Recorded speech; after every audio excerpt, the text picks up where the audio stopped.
Hello, hello. Sorry, I was putting that on mute. Omaha Bricks, thanks for coming. And there's Kathy and Linda's Finds and Designs and Mel and Val. Hey guys, hey guys. I'm just putting some lotion on my hands just because I've been not doing it and you don't want to look at my ugly, gross hands. Happy Valentine's Day, everybody. I hope everyone got to go out and do something fun with their family or significant other or whatever. My husband and I went to lunch today, and tomorrow we have an in-city overnight at a hotel downtown in Pittsburgh, and we're going to some show. He hasn't told me what show it is. I have no idea. So I love surprises. So I get to look forward to that. Here for fun. Welcome in. Thanks for coming. Um, yeah, what have you guys done? Did anyone do anything special? My son, um, my high school son, Andrew, he has a girlfriend and he went over to her. You know, he's big into cooking, very talented. He went over to his girlfriend's house to cook tonight. And like her parents were there too. So he literally had to write my husband, text him back. I couldn't do it for him and said, Dad, I forgot my torch tool. It's some dessert he's making where he has to use like a torch. And so my husband had to drive all the way over there to bring it. Yes, that's the kind of fancy stuff, you know. And when my son, the one that loves to cook, wants to make like, you know, a charcuterie board or whatever that thing's called, he's like, as I describe it, a cheese snob because he always has to go to the store when we're paying for it and go and, um, you know, pick the most expensive cheeses. This is crazy. So somebody give me a thumbs up out there and tell me that you can hear me. Because I see people there, but I just need to make sure y'all can hear me before I press on in tonight's adventure.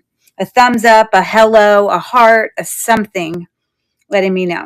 Cool. All right. Thank you. Thank you for here for fun. I appreciate that. Okay. So, sorry, I'm looking on this little list I have. I wonder. All right. So, Landon Adams just came in all the way over from YouTube. Thanks for coming, popping in.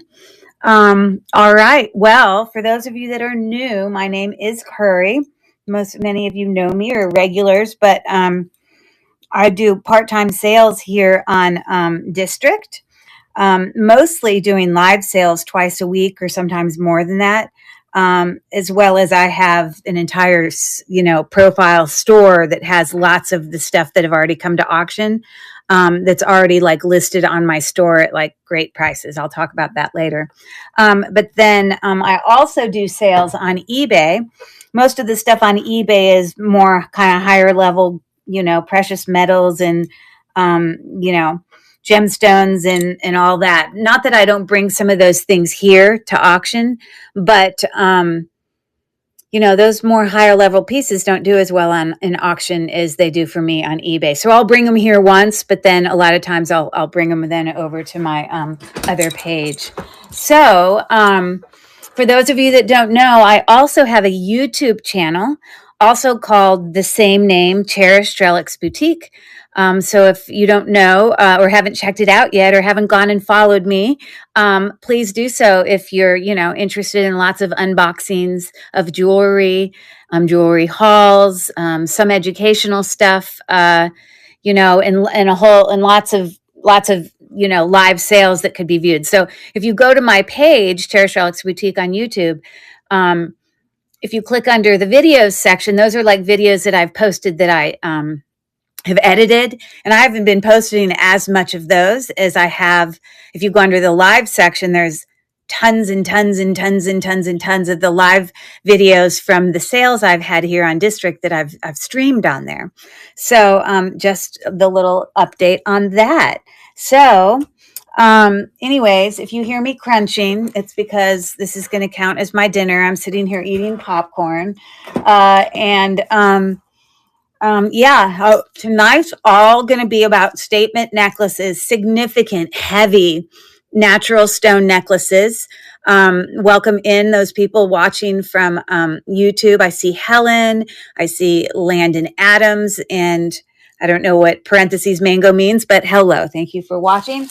You are welcome to visit us actually on district.net, which is where we are streaming from, those people that are streaming from YouTube.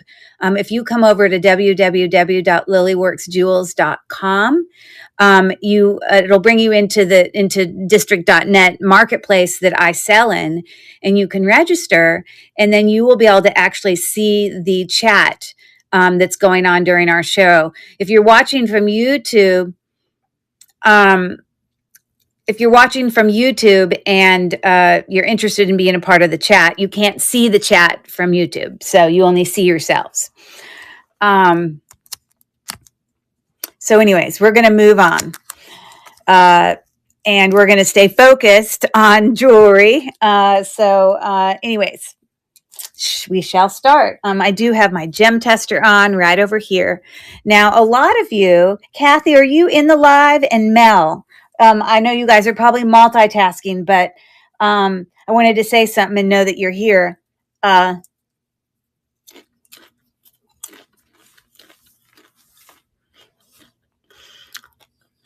Hold on, I'm just trying to delete a few things.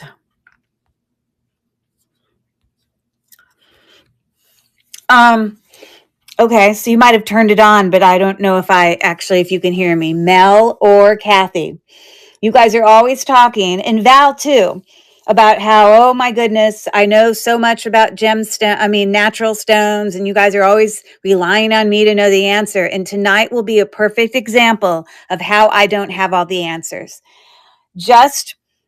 I want to show you the amount of different types of gemstones out there to be knowledgeable about is so vast that I can in no way consider myself to be a professional.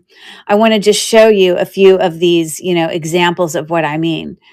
For example, if I'm trying to identify not just an agate, which an agate is a type of quartz, and that's what it would show up as on my Presidium, okay? But there are lots of different types of agates. And for me, I usually will just call it an agate. But holy moly, look at all those different types of agates that you could go down a rabbit hole forever and get yourself into, oh my goodness, is it this exact kind or that exact kind, blah, blah, blah. And so that's one picture. Here's an example of an identification chart of just like different quartz stones, which quartz is obviously, an agate is a type of quartz, but amethyst and aventurine and citrine and all of those others. But then there's a whole bunch of others that I'm not even aware of, okay? And then if you go on and you want to sit there and decide, I'm always talking to you about jasper and agates, how they're both types of quartz. Both of them are. But the difference, let's see if any of you can remember this. Val might be able to remember because she comes to a lot of my shows. Val, do you remember what I always say? What is one big difference that you can tell the difference between a jasper and an agate as a stone when we're looking at it? What is it that agates, you can do to agates that you can't do to jasper? What can, I don't want to give it away, but something can go through it. Let's see if anyone gets it. Anyways, that being said, look at all the different types of jasper. Holy moly. So this is going to prove to you how not great I am at stones. I don't know all this. I try, but I don't always have the answers. So I just want to put that out there. I do the best I can.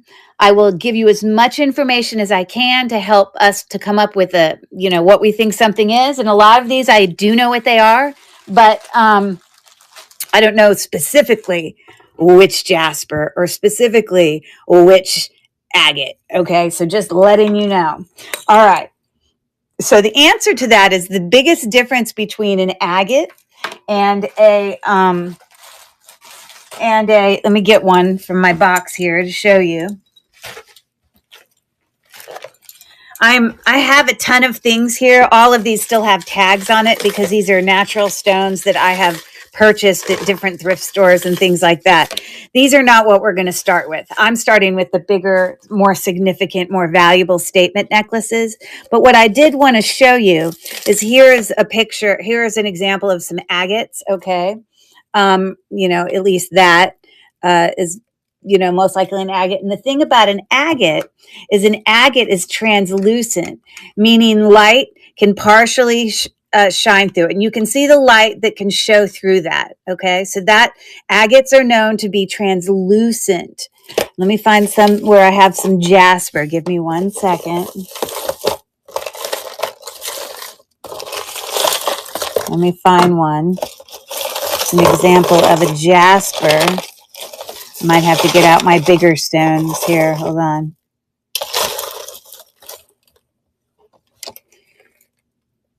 Well, this is very small, but this is like a very brown jasper, okay, here. But no light's going to pass through it, okay? Those are much smaller stones. I wanted to show you a bigger stone that's jasper. Here's an example. Some of my bigger necklaces, okay? No light's going to pass through that. Oh, that might can be considered an agate then, jasper. So this necklace could be a mixture of two. That's opaque. No light can go through it. This actually is slightly translucent. You can see how a little bit of light goes through there. These are all opaque. Oh, that one has a little bit of translucency. Opaque. Okay, so just know I'll be using some of those terms a lot tonight when I'm trying to describe different jewelry, natural stones in these necklaces. Now, the necklaces that I'm going to be starting off with and that you see in my store right now, which, by the way, I need to go in here and add the last few ones that I forgot to add before I started my live. Hold on. Okay. The ones that are there are kind of the ones we're going to do first that are more significant, heavy, all those things. Definitely more valuable. So for those of you, some of you might be here because you just want to learn. This is just interesting to you. Could I really only have 3 people in this live? Is that possible? Somebody say hello to me because literally up top it says 3 people. That can't be right because my computer and myself on my phone is 2 people. I hate it when that number up there is not really validly. I know Here for Fun is here. I'm sure Val is here. So I don't know. Y'all need to actually say something in the chat just a little bit, just so I know. You don't have to say hello again, Here for Fun. You are you get the big pat on the back for being my helper there. I appreciate it. But it's strange that it only says 3. Like, where is everybody? Mel, are you there? Val? Y'all say something to me just so I know that maybe you're out to dinner and you're not actually hearing me and you're just watching me. I don't know. But it seems odd that it says 3. Okay, but I'm not going to worry about it. I'm going to just press on. Okay, so most of these necklaces that I'm going to be showing you at first are very significant, some way more valuable than others. Necklaces. Actually, the necklace that's back here is I'm fairly confident this is actually a jade necklace. There are 2 types of jade on our Presidium gem tester. Okay. And when we're testing it, you can have something called nephrite jade, which is where it says nephrite right there. And then you can also have jadeite. But the nephrite jade bar is like way down here below quartz. So really pretty much if I'm working with what I think is jade and it's falling below my quartz line, which is this line here, then I'm thinking it's more like nephrite jade. But if it's, hey there, Marissa, how are you? How are you? But if I am doing, the gem tester with some other gemstones that are falling above my quartz or high end of my quartz, then they're more likely jadeite because there's more than one kind of jade. Okay. And so this particular beautiful necklace that you see here, which I'm fairly confident is jade. Look at how stunning it is. Very well made, multicolored. And a natural stone, even though they're working with trying to make this graduating, look at the differentiation in size. These are It's not a perfect science because it's a natural done thing. But this does have a very J. Crew looking clasp right here. But it's the first time I've ever seen that kind of clasp that actually has a mark for 925, which, usually they're just, if it's on a J. Crew item, it's obviously not 925. So that was one hint to me that this was something more significant. Another hint to me, obviously, is that it's hand knotted. Agates and quartz and jaspers can also be hand knotted, but the colorings of these are very different. They're very rich in color. Okay. And although when I do gem test some of these stones, I'm going to go way lower here so we can get you to be able to look towards the top of the screen, because I know for a lot of you down in this part, you're watching the chat. So even though no one's actually chatting with me, I know you're there. Marissa, can you hear me okay? I just want to make sure that, you can hear me and everything's fine. Everyone's been kind of quiet in the chat tonight. And Kathy just popped in. Kathy, give me a thumbs up if you can hear me okay. So, all right, great. Okay, so as I'm testing this, which I'm going to actually take it off here for a second because I want the thing to focus in on. Whoops, sorry. Now, I keep telling Kathy, your cat is sitting on me, making it hard to type. That's okay, no problem. I've been on Kathy's case about, and I'm sure other people have, how she has this perfectly brand new Presidium gem tester at her house and she's never opened it, nor has she used it. And that's just unacceptable to me. So I'm going to make her do a live stream, little thing where her and I can be in the same live stream, and I can teach her how to use it, but then other people can watch it because it's a really important tool. Now, let me say before I even start this, for any of you that use all these additional tools to help identify gemstones, let me just tell you that having a Presidium gem tester is not the end-all be-all answer to knowing what a gemstone is. It's a tool that can help us limit the possibilities. It can narrow down the possibilities, but we have to use other information we know, other knowledge we have about the stone in order to make it an official, best possible guess that we can make, or, so just know that just because you have a Presidium and just because, hey, it falls on certain lines. If you notice, specifically in this area, all of those gemstones, if it fell generally there could be, 20 different stones it could be. So you can't know that something's something. You have to use some knowledge and otherwise. Okay. So anyways, here it is. We have, and this is not, all of them kind of go up differently. This is definitely falling below quartz. Remember how I said there's two types of quartz, nephrite jade, not quartz, jade, nephrite jade, and then jadeite. Well, nephrite jade is going to fall below quartz or on the lower end of quartz because it's just above it. But jadeite is going to end up going just above my quartz because it's up there. And I'll tell you, these are all different jades, I believe, but they're all going to show up a little bit differently. That one's just at the low end of nephrite jade. Here's the same color. This one goes a little bit higher, but I'm pretty confident that this is an example of a nephrite jade. Okay. The colorings that it has, and when I look at it close up, and it actually does have some striations in there and some marks, as you can see very close up. This is a beautiful, beautiful necklace. Absolutely stunning. Okay. And so well made. Now I'm going to put this back up on the neck for you because I want to show you a picture on my, my phone here real quick of some of those striations in a picture that I found for nephrite jade. And for jadeite. Now, jade can have a range of values.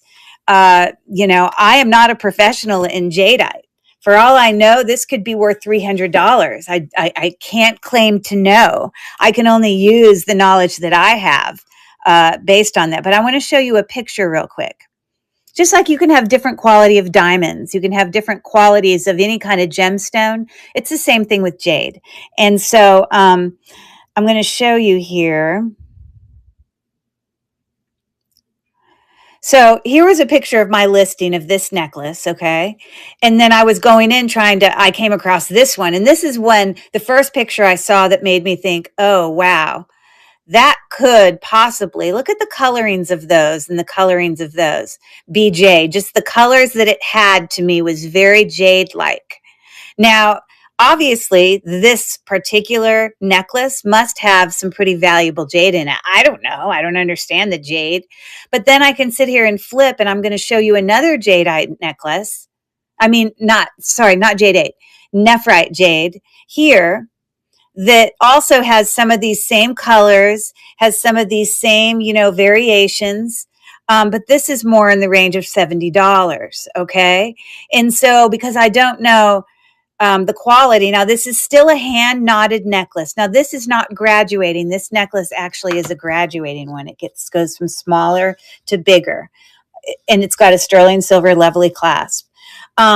So again, I can't sit here and define what's amazing jade versus not. All I know is I'm fairly confident it's jade. So that being said, this is the first listing I'm going to run tonight, and I have a starting price on this one of, I think, $68.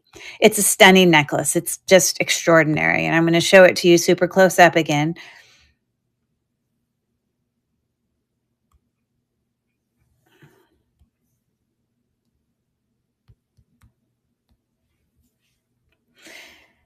Now, normally I would sit there and I'd find an item on Google Lens.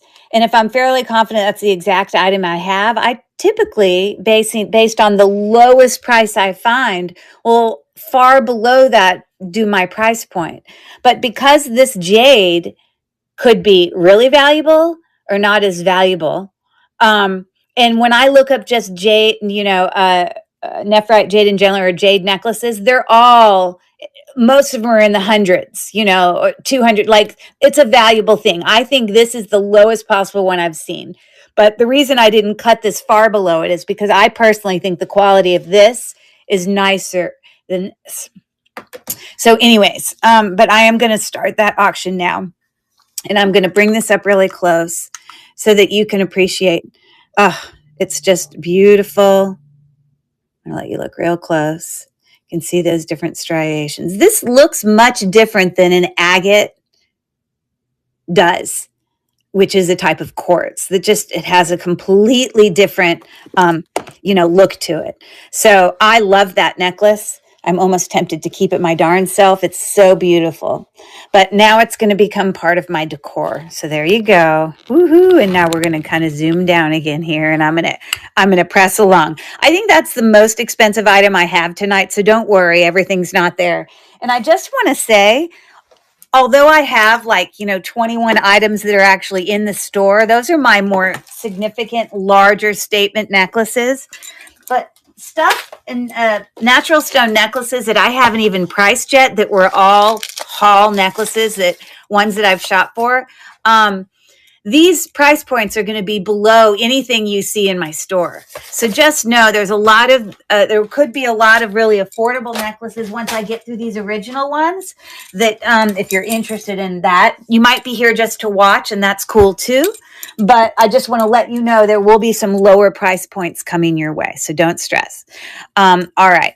So I'm going to move along here, and I think I'm going to show this necklace. This actually is it actually had a brand on it. And quite often these necklaces, these natural stone necklaces are not often branded. A lot of times they're artisan made, and yeah. But this particular necklace that I'm going to show you right now is I think it's this one. Yes, it's this one. Okay. It does say Donna Dressler right here on its tag. Donna Dressler. Okay. And then on the back, it says 925. So it's And it also says it on the clasp, okay? So it has a long extender, probably about, I don't know, 2.5, 3 inches. But this necklace, which I'm actually going to, unfortunately, remove this beauty real quick. Not real quick, probably for the rest of the show, because I want to be able to put my necklaces up there that I'm showing you. But I'm just going to pull it up front here. So, it does have a little bit of tarnishing. But from my research here, this appears to be like a chunky agate natural stone. Plus, it has some faceted glass. Sorry, I'm just trying to turn it the right way. So it's looking like that. And obviously, this is a pretty statement necklace. There was another necklace that I'm going to be bringing you later tonight, which looks very similar to this one. Sorry.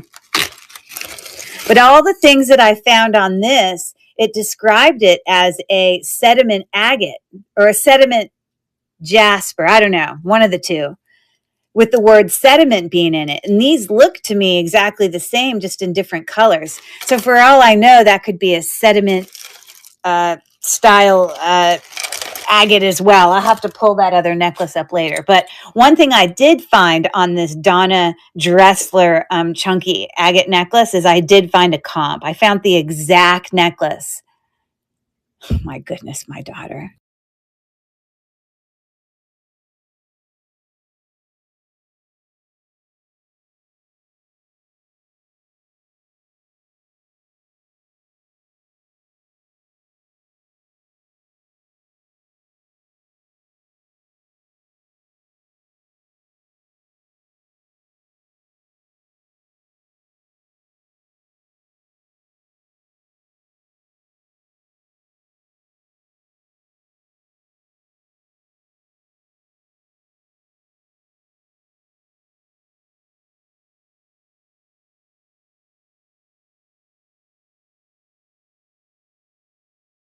Yeah, I didn't. Okay, sorry, I'm back. So, oh, please tell me you're here. Tell me you're here. I left. I didn't mean to do that to you. So here we go. Vintage Donna Dressler, chunky stone. Can you guys hear me okay? Uh, this one is a different color. Hold on. I thought I found a blue one too. Oh no, there's where I was finding the sediment necklace. But anyways, this one is just like the blue one, except it's just that other color. And again, it says Donna Dressler Chunky 925 clasp, and they had a $60 start on it. So I just want you to know where I'm getting my price points from. And the starting price on this one I have is $26. I usually go far below asking prices that I find in my research. So I'm going to start the auction now, and you can see beautiful. And those are, considered to be, I guess, agate sediment is what it's referred to as. It just, this one has different colors. This also has some faceted crystal in here. Glass beads. And so there you go. That's that second necklace. Let's see if I can find the bag.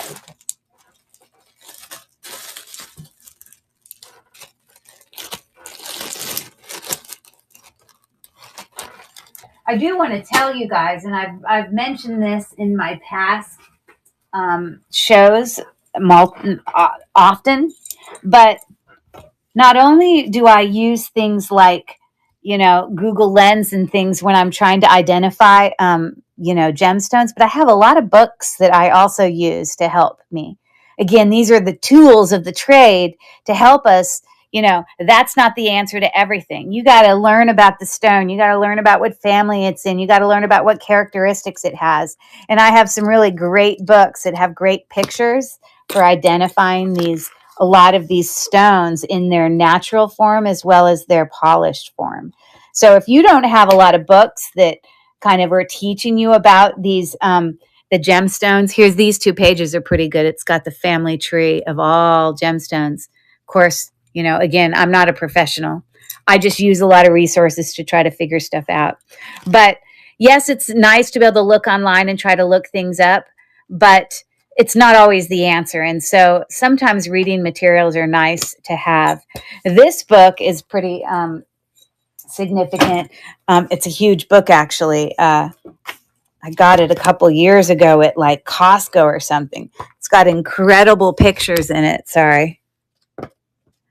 Incredible pictures in it, going over all the different kinds of stones, okay? And talking to you about history of jewelry. But what it does have in the back that's really helpful is it's got an identification chart. Sorry. It also goes over a lot more stones than just the gemstones that are used in jewelry. Oh my gosh, it has so much in here. The mineral and rock directory. But this is the color-coded, a gemstone color guide that's so helpful when trying to look these up. And it's in a big, colorful book that I can look really closely at. Okay. I'm just trying to show you this. Great, great resources and things to use. Okay. So I had pulled those out so I could mention that to you, and I didn't want to forget to tell you. So, all right. Well, let me keep going here. I'm kind of trying to make this sort of a haul / learning / running some listings, but I'm not meaning to just go listing, because I want to be able to talk to you guys about this stuff as well. Okay. So, let me show you another lovely necklace that I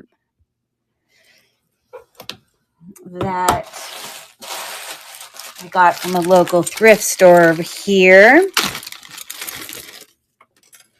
Now, you've heard lots of people talk about carnelian, or maybe you have or haven't, I don't know.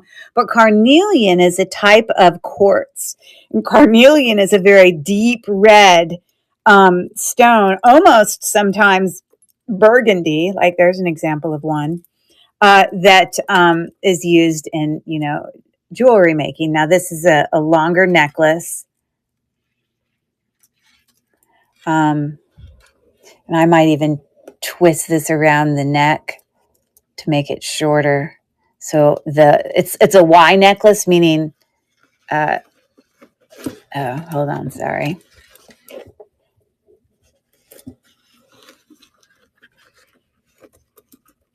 You would never wear it like this. I'm only doing this so you can see this big kind of pendant that's part of the necklace.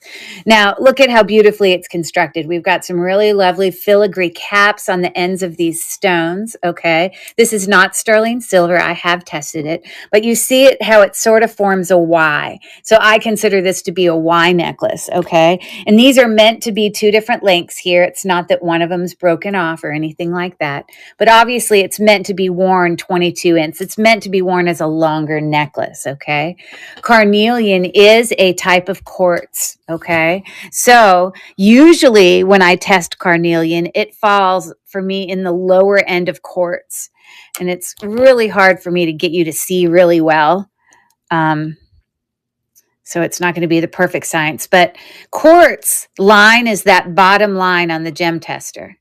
It's right here. Okay, where it says quartz, amethyst, citrine, because amethyst and citrine are also both types of quartz. But I always have carnelian that hits right towards the bottom of that line, as you see it right here. It's possible on this necklace that it has more than just carnelian. This could just be a regular agate that's sort of a banded agate. And so we're going to get some different readings on some of the different stones. That one, it barely registers at all. That could just be a glass stone, okay? But I do know many parts of this darker one, are carnelian. So anyways, just wanted to show you that. And I'm going to run the listing on this lovely necklace. Again, you wouldn't wear it like this. And I have a starting price of a bid of $16 for that necklace. It's quite a statement necklace, shall I say. Very, very pretty. Looking here. And again, all those little capped elements just make it really quality to me. See, it definitely has some different other stones on here because that's probably an agate right there. I mean, they're meant to make it look mixed. So anyways, there's that necklace, and I appreciate you looking at it. I'm not a professional, like I said, but I am trying to teach you a little bit about different types of gemstones tonight, just getting you to see some of them and become familiar with them and recognizing them. For those of you that are watching that are more new to the kind of jewelry resale world. So if you're wondering why I'm not running auction, I'm intentionally trying to make it take a little longer. All right, so let me see what else I want to bring you next or teach you or show you next. This one is a really beautiful necklace. So heavy. Now, I will say I do have progressive shipping. Most of you know this. But in addition, normally when I'm selling light jewelry that only, weighs less than 4 ounces, I usually have a $4.50 start with 50 cents for each additional. But when I'm dealing with jewelry that is heavy like this, and it's like 12 ounces almost when you weigh it, I can't make that a $4.50 start. I've had some situations in the last few months where my shipping I didn't have high enough, and I've actually had to sit there and pay $10 to help ship something to somebody where I completely lost out on my sale. So I would way rather go on the end of the shipping being a little higher than I might need and me reimbursing you. And there's lots of people many people hopefully that are in this show right now that have bought from me, trust me, know me, and know that I do in fact do those refunds. Anything over about a dollar over my expenses to send it to you, I refund. So don't stress about some of the higher prices for the shipping. I think like this necklace, I think I had is $6 shipping with a $3 progressive because it's so heavy. And it's stunning too, might I say. So look at this gorgeous thing. So heavy and chunky and significant. This particular necklace are jasper. And remember how I told you earlier about how jasper is opaque? If I put the light behind these are 20 millimeter beads, as you can see right there. It is not graduating. They're all the same size. But if I sit here and put light behind it, you're not going to see light shine through it because a jasper is opaque. Now, again, earlier tonight, I showed you a picture of lots of different types of jasper. I don't know what specific type. I read somewhere that this could possibly be ocean jasper, but I don't know. I'm not a professional, but I can say I'm very confident it's jasper. Now, I have tested these, and these are sterling silver. I tested these 3 beads. Aren't they lovely? They're like these little, it almost looks like they're like folded paper little beads. But then when I tested this, I did not get sterling silver for the clasp. So I just want you to be aware of what I reference. It's possible that those could be silver plated, but I did not get a good scratch enough for me to be confident that it's sterling silver for the clasp. But as you see here, this big chunky necklace, it actually reminds me of watching, the Flintstones, and the wives would have the big, huge necklaces on in the Flintstones, and this reminds me of it. But if you like a heavy necklace, if you like something that's significant and cold and a statement, then whoa, this is something else. This is a really quite extraordinary necklace. Now, where jasper falls on our gem tester is also under the area of quartz. It's not going to say it on here, but if you do research, you'll learn that jasper as well as agates are both types of quartz. So they're going to fall somewhere in that range of that amethyst line that you see there. Okay. Whether it's to the lower end or the higher end, it's hard to say. I'm kind of twisted around here. Let me untwist my pen. Okay. I hope that I'm not giving you much information that I'm overwhelming you with information. But anyways, so if you see there, it goes right towards the bottom of quartz. It's hard for you to see it right there because it wants to focus on other things. I know you can't see which stone I'm touching here, but I'm trying to not get in the way of it showing you there. Okay. So these are jasper. Okay. What a gorgeous necklace, I tell you. So I'm going to run the auction for that. This is, it's just stunning. So I'm going to start the auction now. It had a $42 start. And if you're curious at how heavy, I'm talking heavy, these necklaces are, I'm not going to weigh them all, but I will weigh this one because I think it might be one of my heaviest necklaces of all the ones I'm bringing you and showing you tonight. So, yeah. Is it interesting for you guys to learn a little bit about these gemstones? Is that of interest to you guys, or is that something that's just going to put you to sleep? Give me your insights in the chat. So I'm just turning on this scale real quick. I can't remember exactly. Okay, so it's not quite 12 ounces, but it is 9 ounces. It's more than half a pound of beautiful loveliness. Yes, love learning about this. That's great. Okay, thank you for your feedback. Here for fun, you get the teacher's pet award tonight because you're like paying attention and you're like all in and participating. You know, sometimes I have more people in here, more or less people than other times. Anyways, so I appreciate you participating that way. Anyways, so there's that gorgeousness. So we'll move on to something else. And like I said, a lot of these necklaces that I'm bringing you at first are going to be, price points are going to be much higher. I will have to say this. When you're looking at beads in size, when you have a larger bead, those larger beads are way more valuable than when you have an agate necklace or a jasper necklace that is, let me find another one, that has a lot of smaller beads. You know, it's going to be less value. That's a little bit smaller. And then if we were to even go down into sizes like this, you know, that's where part of the value comes from, okay, is the size. Size matters, let me tell you. It does in this world in terms of value. So there you go, a beautiful necklace, and we will move on. Very lovely. Lovely, lovely, lovely. Okay, let me see what I want to bring you next.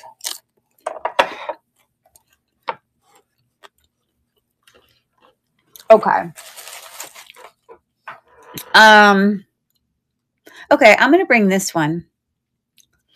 Now, sometimes if you look at jewelry long enough, you can tend to get an idea of jewelry that is made in a quality way versus jewelry that seems to kind of be a lower quality. And I'm not saying the actual rocks are lower quality, but I'm saying in general, sometimes if a lot of these are artisan made, sometimes they tend to have, like they weren't done as well. Sometimes people take these necklaces and they bead them too tight. And I'll show you one of those tonight. And it ruins the necklace. You have to like get it restrung, or sometimes they're beaded too loose. In this case, I feel like this was beaded a little bit too loose. And so although it is on a wire, which it needs to be on a wire because these stones are so heavy, these are agates, it tends to, it's a hard thing though, because the second you wrap it around your neck, then it's not going to feel as loose. Like on the neck, it's going to look fine. It's just when you have it laid flat and it's not having to go around something, that's where you're going to notice that a lot of these are looser. And then when you have a necklace like these where it's hand knotted, you don't have that thing happening when it's off the neck or whatever. One thing I also want to say, size-wise, a lot of these necklaces I've measured for you, but I want to tell you the measurement of 17 inches for this agate statement necklace, that's the length if I put it up against a ruler like this direction, okay? But you know how when you use, like, for example, a you know what we use to measure bracelets, how, you know, the measurement on the bracelet stand will often make the measurement a bigger measurement than when it's measured this way, because this is what happens when you measure the length of this. Okay, like this particular one's 17 inches, but I'm taking it down from the center of this. Every single time you have a big stone like this up against your skin, it's taking up space that it can't sit against your neck as with as much freedom. Like it ends up being smaller or feeling smaller when you put it around your neck, because all those big chunky necklace beads will, it'll make it like a smaller size. And if I were to take this and put it over something that was measuring it, it would not say 17 inches. It would probably say 16. But I just want you to be aware that the way that I measured all of these necklaces is on laying flat. Okay. So when you're actually putting them on the neck, many of them are going to seem smaller than if you measured a chain necklace that's 18 inches. Then you put it on your neck, it still is going to feel like 18 inches because you don't have all the thickness of those beads pushing it against and filling in that space. I don't know if that makes sense to you, but that's the best way I can explain it. Okay. So beautiful. Look at these beautiful colors.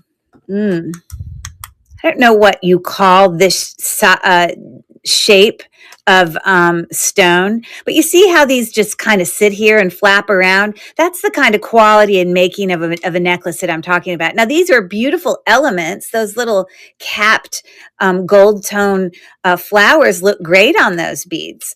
But, you know, I will have to say, once you put it around your neck, this sort of thing is not going to be happening because the weight of all the stones sitting on top of each other will get it to lay just perfectly. Okay. This does not have sterling silver, although it looks like sterling silver. And yeah, it's alternating. And again, when I use my gem tester, this is going to fall right on that first line for, hold on. And different agates can give you, some of them a little lower readings than others. They're not going to all sit in the exact same spot under quartz. Okay. And so I'm just touching on different ones of these, and some of them land in different places than other ones. Some of them, these are definitely falling on the low end of what I still believe to be an agate, but you know, it's not going up quite that high. So here's an example. This is a natural stone. If it wasn't a natural stone, it would not even move on this gem tester. But I can't say exactly what type of agate, or even if it can't possibly be another type of natural stone that maybe is not even tested on this gem tester. All I'm saying is that's where it's falling when we put it on there. But on the neck, it looks pretty lovely. These are really big, chunky pieces here. It looks lovely. But that's the reason for the lower price point there, is because just the quality in which it's made. So it's a $22 start. This is heavy. I'm just telling you, I'm starting the auction now. But on the neck, again, everything's going to lay beautifully nice because the weight of those stones make them sit nicely. And we've got 8 seconds left in that auction. Okay.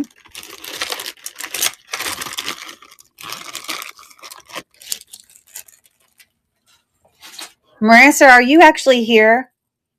Like listening? I'm just curious why. I swear this number up here just keeps telling me no one's in here when maybe people have popped in and then popped back out. I don't know, but it's just strangely low. But okay, so let me keep going here. Here is a very chunky necklace. I got it at one of my local consignment stores.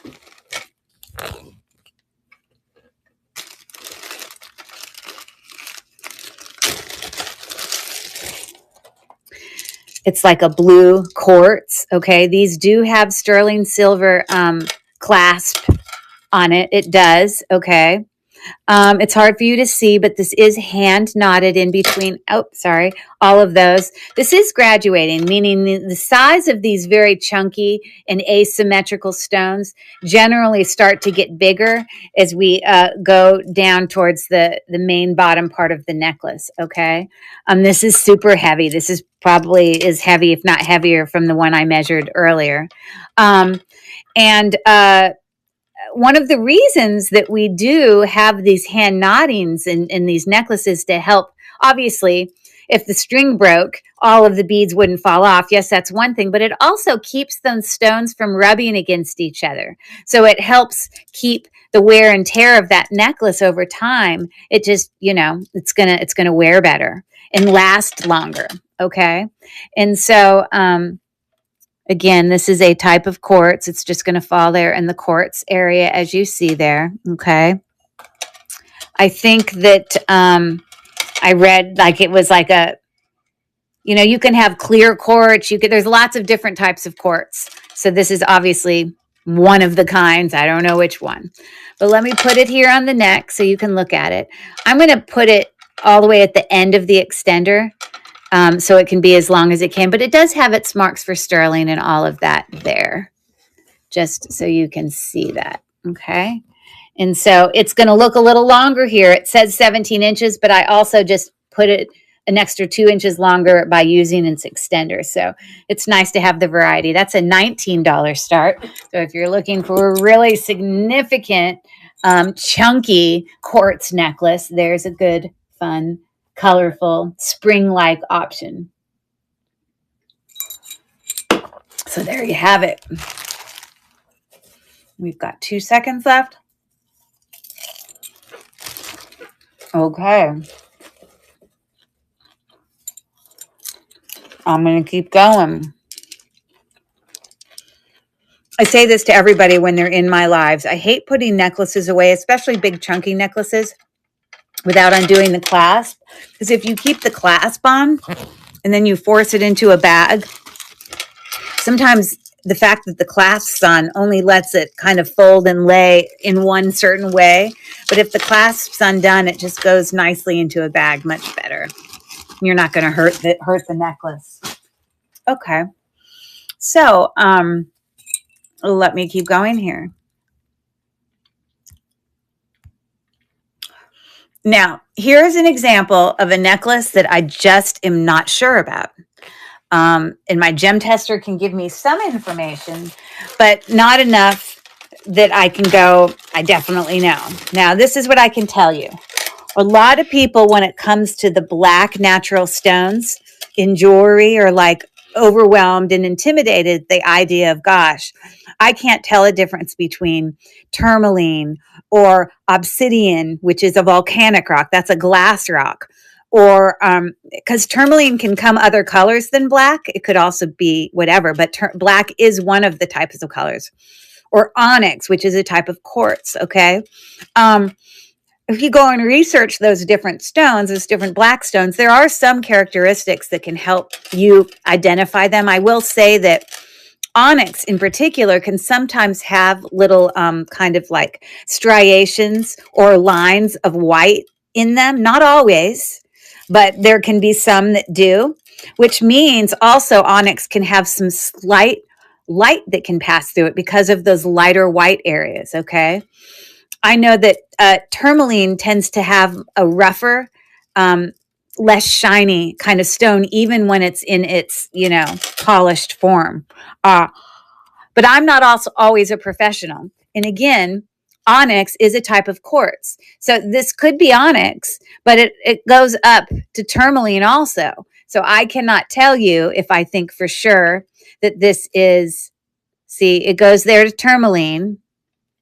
I'm going to do it on some different ones.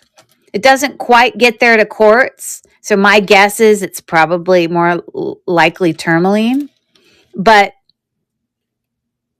that one did. And so different ones can give you different readings. And so, but this is what I do know for a fact, that this is not glass. Okay. And I also know that this is not obsidian because it wouldn't go up on the gem tester if it was. Okay. So I'm actually, because I don't actually know whether it's tourmaline or onyx, I'm going to lower this starting point to 24. Now this is 24 inches long. It is graduating. There is no clasp. It does have some other, also spacer beads in there. And those spacer beads are also a natural stone. Let me just check one of them. They're not glass, so they do move up on the Presidium. So that is some natural stone. I just don't know which one. Okay. So this is a long enough necklace. You can see it's graduating, so it gets bigger beads as you go down. That you could wear it as one long necklace, or you could choose to, I don't know if you'd be able to double it actually. If there's no clasp, I don't think you'd be able to get it around the neck like that because you wouldn't be able to fit it twice. Let me put it around my own neck. It's not big enough without a clasp, but you can do that. So you'd have to wear it as one long one. But for purposes of me just showing it to you today, I'm going to double it here. Just so you can see it a little bit better.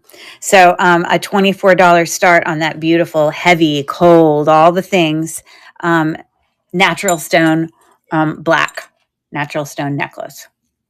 Either onyx, possibly tourmaline. I don't know which.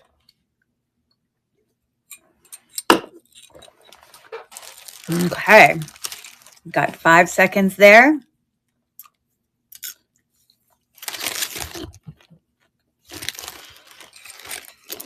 All right. Thank you very much for looking. Let's see what else I want to show you, because some of these necklaces are just extraordinary. Woo. Oh, here's a Kenneth Lane one. I didn't actually realize it had a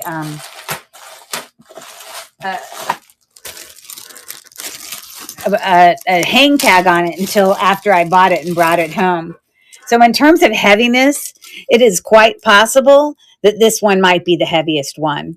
It is got gold tone findings on it. It does have a hang tag here that says Kenneth Lane. Kind of hard for you to see it, but it's right there. Okay.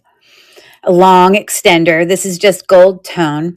But look at the quality and craftsmanship of these beads. Are all hand knotted. Okay. Look at how beautiful. It is graduating there. There is a knot in there. It just sometimes when you wear it, you don't notice it, but sometimes it will slide a little bit more to the left or right, but there is a knot there, just so you know. You don't have to be worried. And so I believe that this is just a type of agate. Now, I will say that when I did research on this, I also had some Google Lens searches show apatite, A-P-A-T-I-T-E, as a possible gemstone of what that could be. But I doubt, I believe it would be more likely to be an agate made in massive, this is a major jewelry brand. So this was not an artisan made necklace. This was made in bulk. And so I would think that, the quartz is way more,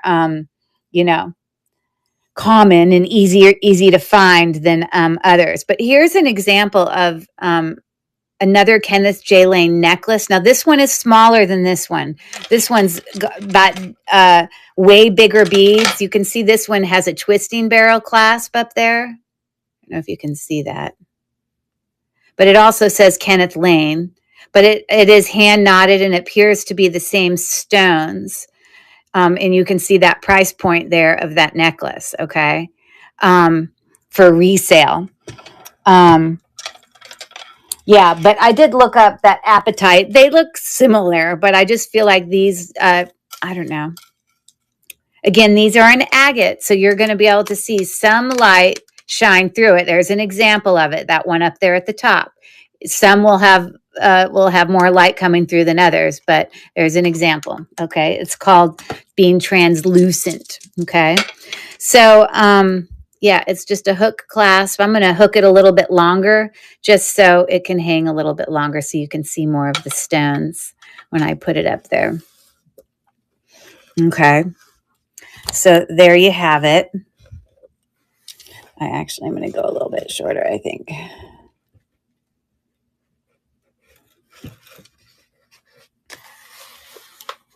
Okay. Quite a statement necklace, right? So quality made. Gorgeous. Wow. Anyways, I'm going to start the auction now. That might be my second most expensive necklace I have tonight, but I promise you they're not all that pricey.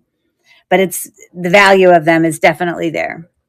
And again, I'm going to bring it really close and get you to appreciate just the beauty in those natural stones. Oops. Okay. Thanks for looking. Or thanks for listening, shall I say. Whatever brings you here tonight. I always tell people who come to my shows, listen, I don't care if you come and buy things or if you just want to come and listen and learn. You are welcome here anytime to just hang out with us too. You know, if there's things you're interested in, great. You can bid on them. But the thing that I enjoy the most and have always enjoyed the most is just talking with you guys. And a lot of times, many of you know that I often will play games during my shows. But tonight, since I'm working with the gem tester and I'm talking about all these things that are more learning things, I didn't want to, that would be too much. So I kind of wanted to simplify it there for tonight. But yeah. So, all right, let's keep going. That was gorgeous. This is a really lovely strand of hematite. It is, I guess, what you would consider to be a chip necklace, but the chips are definitely a little bit bigger. Again, I was talking earlier about what brings the value up in a lot of these necklaces is the size of those stones, okay? These are a little bit bigger than what would be considered most chip necklaces. Let me show you an example of a pretty standard size chip necklace. Hold on. So like these are small chips. I think those are really big chips, but they're all still considered chips. And I would say like a standard chip. I may not have brought any basic chip necklaces. Oh, this is probably pretty basic in size right here. So small, kind of normal, whatever. And then I would consider this to be a really large chip necklace. But I don't often see, let me tell you, hematite necklaces hand knotted. And so if you see, this has just been so well made. There is no clasp on this necklace. It's 30 inches in length. It's really heavy. If you like the tactile feel and the sounds that stones give you and the coldness, well, you can go to town on this. It's all those things. But it is just such a well-made necklace and obviously can go with a million things. It is, in fact, hematite. And this is a non-magnetic hematite. A lot of hematites can be a magnetic type where they'll stick together. A lot of times we get those necklaces that they don't even have clasps on them because they can just like put it around something and the beads will stick to each other. Not this one. This one's not magnetic, okay? You would wear it as one long strand because there's no clasp. You probably wouldn't be able to get that around your head twice.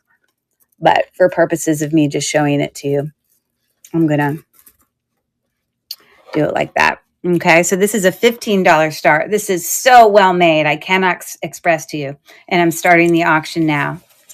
A very good, how I say, basic necklace that can be used with a lot of different layering that you might do. 3 seconds left. Okay, thank you so much.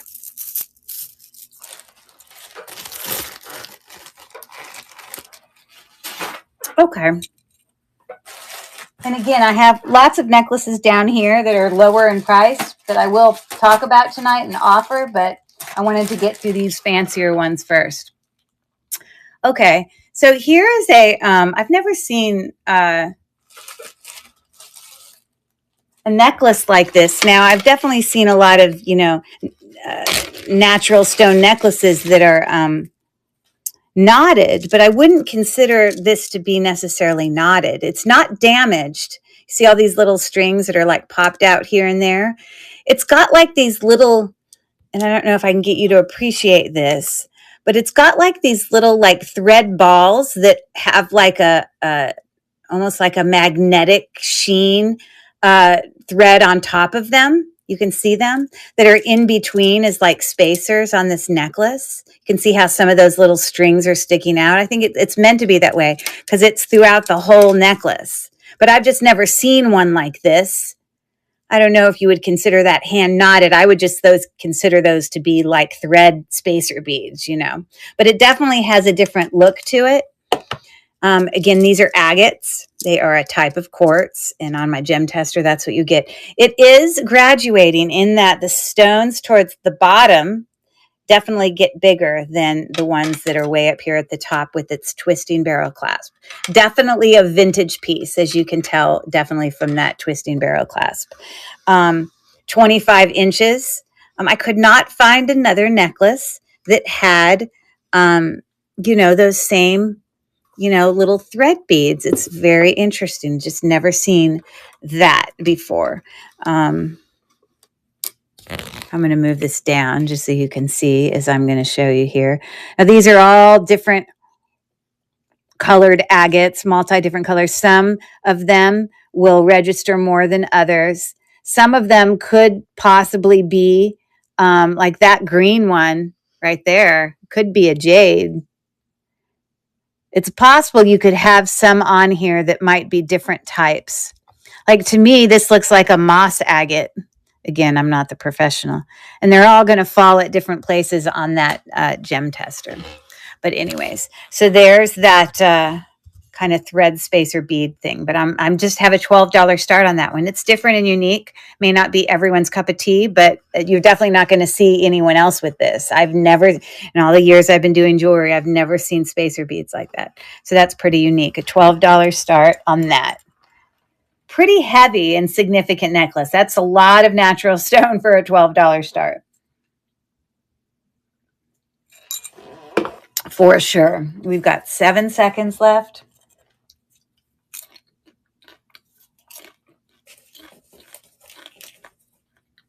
Okay. Sorry, I'm eating popcorn in the background. I warned you guys. I told you I would be. I didn't get to munch on dinner because I was working on all these pre-bids for the show. Okay. Yeah. So aren't these beautiful stones? They're gorgeous, gorgeous, gorgeous. Okay. So what do I want to bring next? Let's try this one. So this is a like a brown jasper. I wouldn't really consider them to be coin beads. Coin beads are round and flat like pancakes, but usually they're little, it's a bead. Usually the dot in it, it's towards the top of the circle. But these are like discs or whatever. It is still a graduating necklace in that they get larger as you go down. Okay. This is a really heavy necklace. It does have sterling silver findings that I have checked and all the things. Perfectly lovely tarnished lobster claw clasp there. But I think this is a type of jasper. I don't know for sure, but meaning could it be another kind of gemstone possibly? Because it doesn't quite get up to quartz, but it definitely is a natural gemstone. Okay. But I did find another picture of this when I was doing a Google Lens kind of research on it. So I wanted to show you a comp for this real quick. I think I found one that was exactly the same in length and everything. See if I can find it. Oh, here we go. So it says beautiful FAS. Maybe it says FAS on the clasp. I may have to look. Sterling silver 925 graduating natural stone necklace. They don't even call it jasper, but it is a natural stone necklace. And again, that person may not know either, but it is 24 inches or 25, pretty close. It's heavy. It's significant. But let's see if it says FAS on this clasp. Hold on one second. I don't know what FAS stands for. Oh, this does say FAS. It says FAS China in 925, all of those. What does FAS stand for? Does anyone know? I have no idea. But as you see, that price point was $60. Okay, so I just want you to know, kind of where my price points are coming. I have a $29 start on that very significant necklace, and I'm starting the auction now. Are you guys still there? You're super, super quiet tonight. Usually you're telling me something funny. I wanted to hear about if any of you got any fun surprises or unexpected things on Valentine's Day, or if you got to do something special with a family member or anything like that. But I can't get any of you to talk to me except for Here for Fun, which, by the way, Here for Fun, what's your first name? So I can put you on my list. I always write all my people on a long list so that when you come in my lives, I don't have to call you by your username. I can just call you by your normal name. Kellen. Oh, that's cool. I like that name. I have a unique name too, Curry. But let me add you to my list. Thank you so much. Here for Fun. Thanks, Kellen. I hope I'm pronouncing that right. All right. Thanks for looking at that necklace, and I'm going to move on.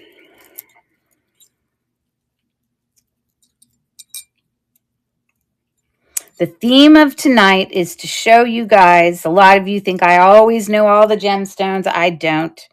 Everyone's like, oh, she knows so much. I don't know. I always have all the answers. I'm learning along the way, just like you guys. You never stop learning, right? Okay. Let's see what else I can do here. How about we do this one? This is a jasper / agate necklace. I say that because I feel like some of them actually can have some light pass through them. As we saw at the very beginning of this live, I put a light up behind this and I said, oh, here's some jasper. There's no light that can go through it. You see? And then I realized, ooh, that one has some light that goes through it, so that, would be considered an agate if it's translucent. So agates and jasper, beautiful variations in these colors. As you can see, really, really, really large stones. Each of those stones are about an inch wide, and they're about an inch long, and they're really almost about that one is the same length. Let me do one that's more rectangular. Yeah, a little bit longer than an inch, and then a little bit shorter than an inch. But look, it's got little spacers in some of the places, maybe not all of them. They've got those teeny little spacers in there. Some of them might have possibly gone inside of the beads if you don't see them. Okay. I did test this. This is not, to me, to be 925. Could be plated, but I don't get a reading when I acid test it enough for me to say that it's 925. But really loving the colors in there. So much fun colors. So it's going to sit on the neck like that, 18 inch. And I have a $19 start on this necklace. It's pretty heavy, beautiful. And I'm going to start the auction now. Gorgeous, beautiful natural stone. So this would be considered not graduating. Graduating just means the beads get bigger as you go down or up. But these are all similar in size. Okay. I appreciate you looking at that. Okay. So when I do get down to the tub down there that has price points much lower, what I'm probably going to do is pour it all out, and we're going to sort it in types of stones. And then I may run some things just, okay, hey, here's a whole bunch that's agate, or hey, here's a whole bunch that's, whatever. I'm going to sort it out so it will be easier and faster to go through it, because I'm not going to do listings or run auctions for all of them. I'll really just let you tell me if you want me to. But I'll tell you the price points are going to be lower than anything I've brought you so far, because all these ones are bigger beaded, larger, more significant necklaces. Now here is another jade necklace. I don't know if you remember earlier when I was talking about sometimes the quality and craftsmanship of how a necklace is made can really tell you a lot about its value, how I would put a value on something. So I'm going to get this other jade necklace that I showed you earlier tonight. I believe that these are both examples of nephrite jade. Okay. The colorings are very similar. I think the colorings in this one are much richer, but this one is hand knotted. This one, I just think, I don't know. I just think it's a more valuable jade. These are also jade. They are not agate. They are not, and I know that because of their colorings. And when I look at other items similar, because, I'm going to, on the gem tester, it's going to fall under the low end of quartz. But actually, some of these might actually be jadeite. There are a whole bunch of different jades on here. And depending on which one I some of them might be nephrite and some of them might be the other kind. So like that one, I think is a nephrite jade. It's falling kind of below quartz. This one goes all the way up to jadeite. So I think that's jadeite. And we can get some different readings. That one goes all the way up to jadeite. That one goes all the way up to jadeite. But some of these will not give me that jadeite reading of going all the way up there. Let's go down here to some of these smaller ones. See, that one's definitely more like nephrite jade. Okay, but the point of what I want to tell you here is this is an example of a necklace that has been strung too tight. And I'm going to show you this.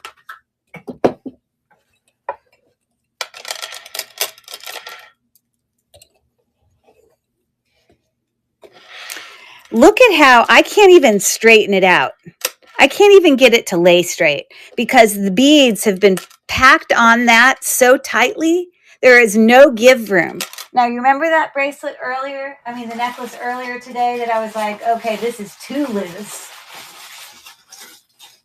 This one, I think this one was strung too loose. It's an easy fix. You can fix it easily to the point that when it's not on the neck, all these are kind of falling off their items. So this one needed to be a little bit tighter, but this one definitely needs to be looser. Okay. Because then, even though this necklace has weight, what's going to happen when you put it on the neck, you see how perfectly nice that lays because it's been strung well. It lays evenly, But when I put this one on the neck, which also, by the way, let's see, I don't think that's a sterling silver lobster clasp. It's not marked. But look what it does. And I can try to straighten it out, but the problem is it's just so tightly strung on that wire that I almost am worried, and this is not hand knotted. So when you have a hand knotted piece, it allows for more movement and it just flows better. So again, not hand knotted, the quality of it is not quite there, but it is still jade. I think both some nephrite jade as well as jadeite. It is still graduating. bigger, smaller. Okay. So there's my 2 cents on that. I really think that that needs to be loosened or restrung, in my opinion. But it doesn't take away from the fact that it does still have those natural stones. I'm going to start the auction now. I put a $38 start on that because the actual beads are worth something. They're not just a regular agate. They're actual jade. So anyways, but you see how that just doesn't look well? And when you're wearing it, obviously you want it. That's the nicest I could make it look right there. I won't touch it. And it's still not perfect. So that's my 2 cents on that. Okay.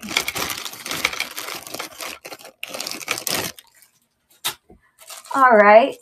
Let's see what else I want to show you. I think this is probably another one of my heaviest necklaces with very large beads. Now, this is a perfect example of how when I measure this 2-strand rose quartz necklace on the, using the ruler, it gives me a more than 14. I think it gives me a 15 when I'm measuring the shortest. Hold on one second. I'm measuring it. Yeah, it gives me 15, but I wrote 14 because I'm going to tell you, I tried to put this on my neck and I have a pretty thin neck. And this is for someone who has a pretty thin neck. It's going to be a choker necklace because by the time all those thick stones fill up all the space around your neck, it can't even lay as well as you want it to. Okay, so it's a pretty short necklace. But that being said, these are rose quartz, and then those clear beads, they're not glass, they're actually clear quartz, or you consider it to be, I guess, a rock quartz. And so I'm going to show you that real quick.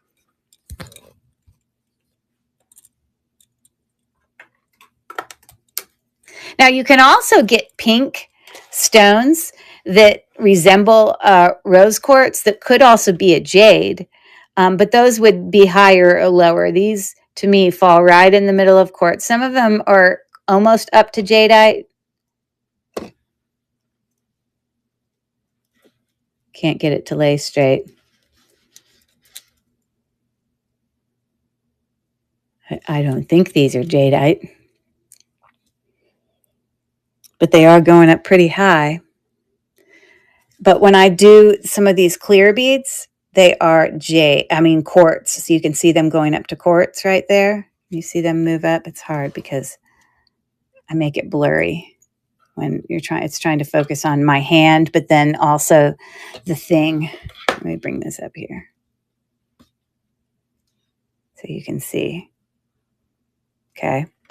So anyways, and some of these little spacer beads might just be glass because I'm not getting a reading on those, which is strange. Why would they have all these beads, but then have some of them be glass? So quartz, possibly jadeite, glass, quartz. Very strange. Now, let me get another rose quartz item, and let me see if rose quartz tends to fall on the high end of the quartz area. Hold on one second.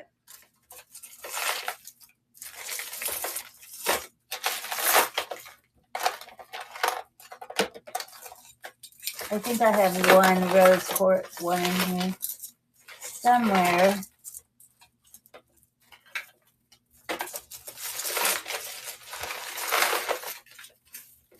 Or I might have it over here. Hold on.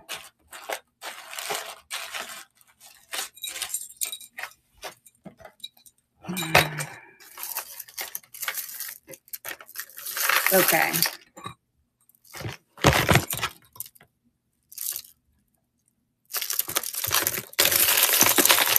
Sorry, I'm trying to find something that has rose quartz.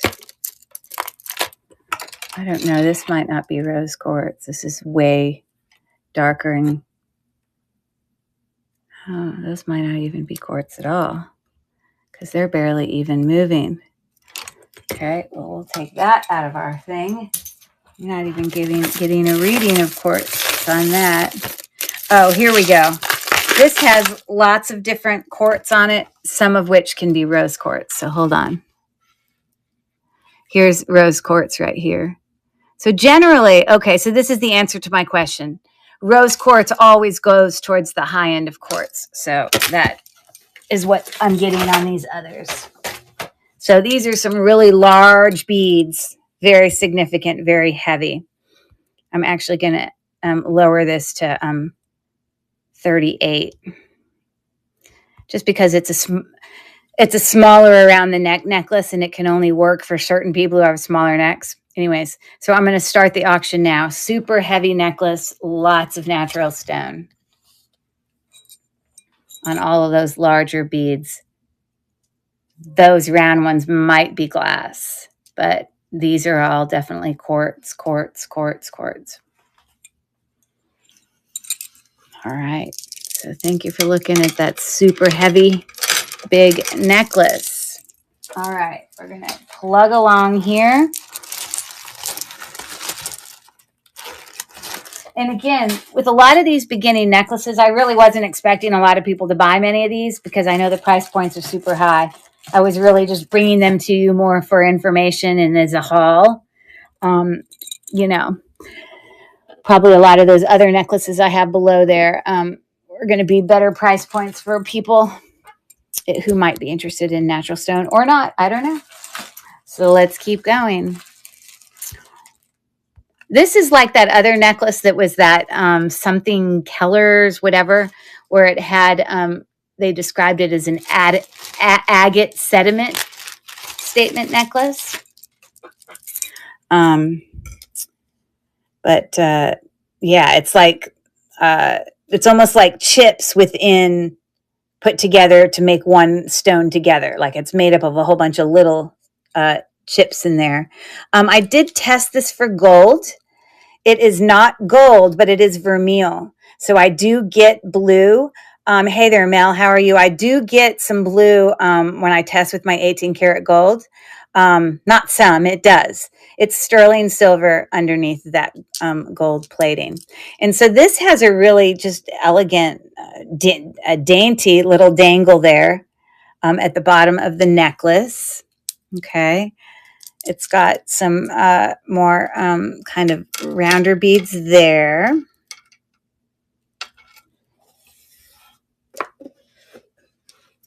But on the neck, there you go. It's going to look something like that. Okay. Again, vermeil. And this is still natural stone. I just need a flat surface. The front is curved. So that's a perfect example here. Let me show you this. When I put this on a stone, I have to do it at a perpendicular 90-degree angle, okay? The tops of these are round. So sometimes you can't get your perpendicular as well. And again, I don't get a reading. Oh, you know what else it is? If I press the button there on the stuff that's in between, that's obviously not stone, but this is, and then that gives me a reading, okay? But again, if I do it on the back, it's nice and flat. There you go. You can see that it moves up. Okay. So there's that. And I'm going to the $21 start on that. I'll go in and I'll show you. Before I started this auction, I was going to show you a comp that I had pulled up. It was around $45, I believe. It was the lowest comp I could find. You guys know whenever I bring these comps in my shows, I always try to go in there and you watch me do it. I'm looking these things up with you or I'm showing you what I found. You would go in and find the same information I found. I just don't want anyone to think that I'm misguiding them or anything. I may or may not have. Oh, here we go. I knew it was around $40. There's one very similar, not exact, calling it agate sediment statement necklace. So they had 42. I started at 21. So there's that. Thank you for looking. You know, as I've said lots of times, I really try to bring those price points to very reasonable because I want resellers, and many resellers do so, to be able to feel that they can buy from me. And that's actually a very large chunk of, you know, who my buyers are. And then they turn around and they can make their own money on the other end, or just enjoy it themselves for a really good price. Okay, I only have 1, 2, 3, 4, 5, 6 more of my original necklaces, but then I'll bring out some of these smaller ones. Okay, so this is another I guess you can consider it to be a chip necklace. It has the colors as if it's mookaite, which I think is a type of quartz, but that's just because it has those colors. The actual individual stones are not mookaite or whatever, but this is a hand knotted necklace. We're going to have regular quartz, and then we're going to have, I bet you that's amethyst. But we also are going to have some agates on here. We're going to get some different readings when we look at that.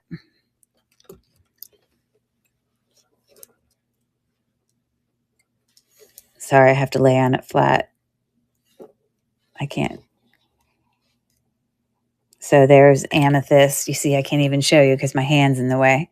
Okay, that's amethyst. That's some regular quartz. Doesn't move up as much. This kind of looks like lace agate. I know you can't see it very well. There's another one. Okay, so anyways, I do want to note that at some point it looks like this has had a repair of some of its string. You can see this is hand knotted, but it looks like somebody at some point took the string and like this is glued to that. I've never seen anyone finish. Maybe it was made originally like that. I don't know, but I've never seen anyone finish a necklace like that. Because that's how I see it. It's like glued there and then tied around, and then all the rest of them look fine. So I don't know why that is, or maybe it was originally done that way. But for that reason, I'm going to change this price to $12. It still doesn't change that it's really, and it being knotted, a really lovely necklace. That's only right up there at the clasp, the twisting barrel clasp. So the auction starts now for the $12 start for that agate hand knotted chip necklace. Very colorful, I would agree. Yeppers. Did your grandkids do anything for you for Valentine's Day, Mel? They surprise you with anything?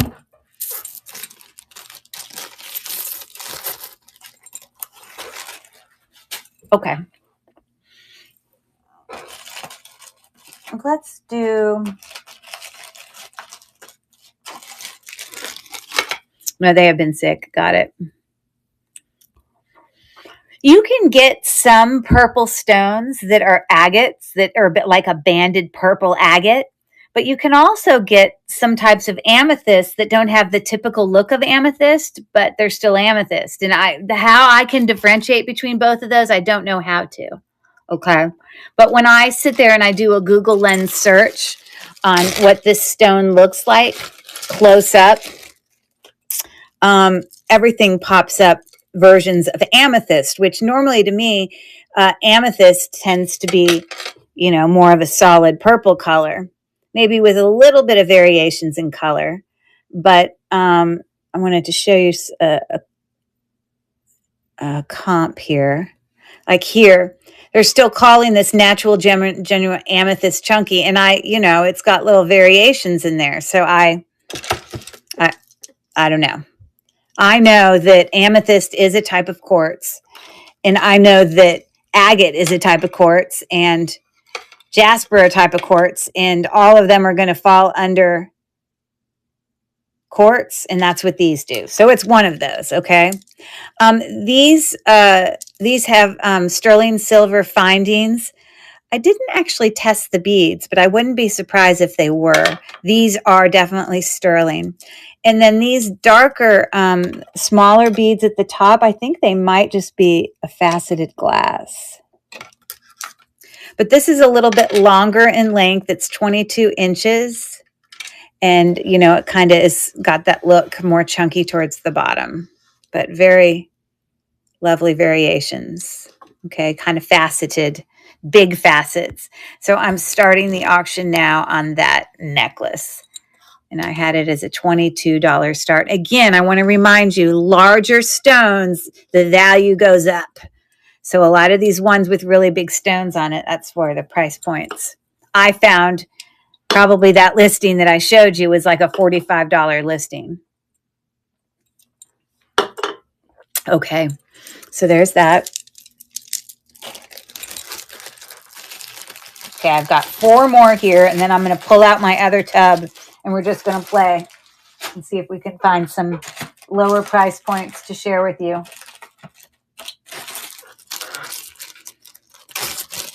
Okay, so this is very interesting. This is a natural stone that I didn't recognize. I assumed it was some type of jasper, but again, light partially shined through some of them. Like you see how that one can have some light shine through? It's hard for you to tell, but it does actually have some it's translucent. Let me see if I can find another one that has light. You can see it right there. Okay. But when I did do a Google search on this, I found a stone that looks exactly the same. Now, just because I did a Google search on it doesn't mean that the thing I found is correct itself. So I'll just show you what I found. But it does have some really pretty kind of, I believe to be labradorite, little leaf beads in between. You can see the labradorite gives you that little bit of flash. Again, based on kind of how I turn it. You're going to get different effects depending on the lighting of each one. And you can see some of the labradorite effects there.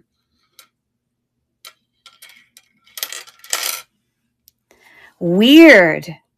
On the opening page of Lilyworks, it doesn't show anyone is live. Well, that's a pain. Let me look at that. Now, I did go out briefly from my live and then I went back in, but I still stayed in the live. Mine shows it as live. Mine shows that there's live under Lilyworks. And I bet you if I went under district, it would show it as well.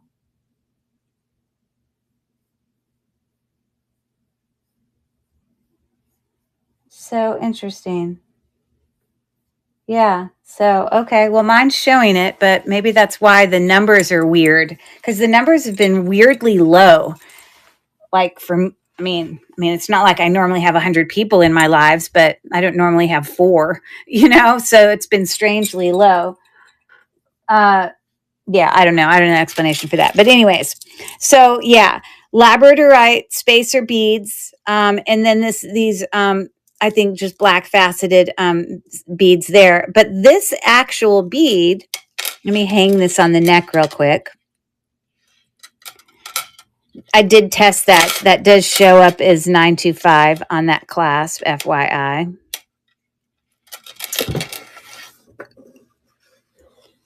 Uh, 22 inches. There you go. It's a bit longer. Okay. But when I did my little bit of research, this is what I found. Look at this stone. Now tell me that doesn't look exactly like this, right? Now, I don't know if that means what they wrote is correct. Here they just say blue quartz and then lionite and rhyolite. Now, I wrote that in my listing, or I may not have written that part. Oh, I haven't brought up the other listing. Hold on. I wrote this in my listing, but I didn't know what that meant, but I just thought it was noteworthy to show you. It's a type of quartz, apparently. But again, you get that flash on those labradorite beads, and there's a variation of it. But I have a $24 start on that. It's a pretty unique necklace for sure. And the little leaf beads, again, you'll get flashes of labradorite flashiness depending on how you turn it. So we've got 8 seconds left. The opening page to Lilyworks, it doesn't show anyone is live. Mine shows it is. Let me see what it says on my other device here.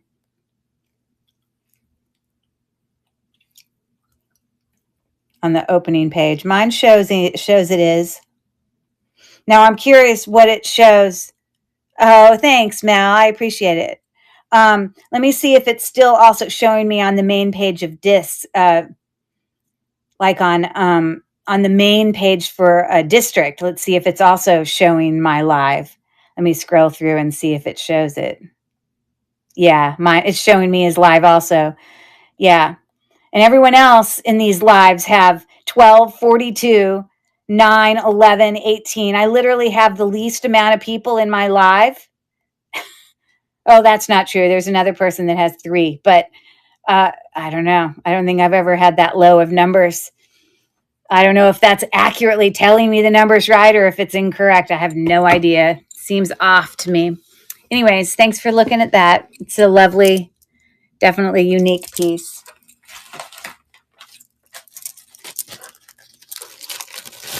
Okay, let's do this one.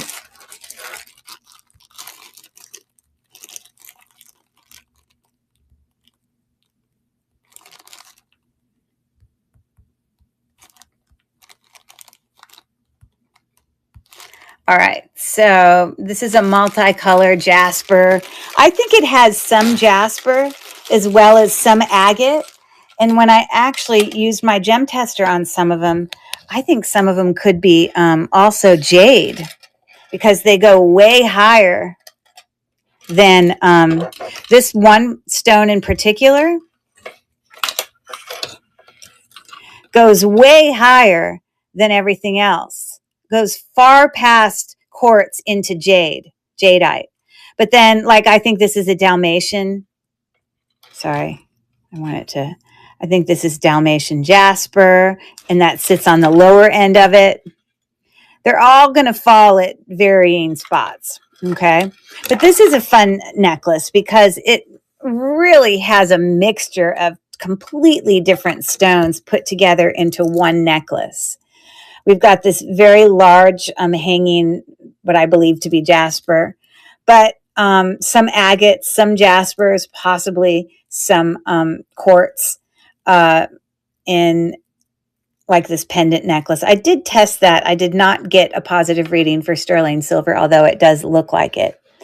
But it does have some little metal spacer beads there, but it has a wide variety of different colors and stone types in here. So that's why I like that necklace. It's a $21 start on that for anyone interested. It's interesting because you know what, Mel? I've popped in some of those other lives that are like, let's say, on other marketplaces. And I assure you, the things that they're bringing in those lives are not necessarily the quality of what a lot of us bring here in Lilyworks, or the information where you're providing good information for people, or even where the people who are doing the selling don't always seem knowledgeable at what they're doing. But then I'll sit there and I'll look at the numbers, and they'll be selling their things for way higher than what I would sell things for. And they'll have 100 people in their live, you know? Yeah.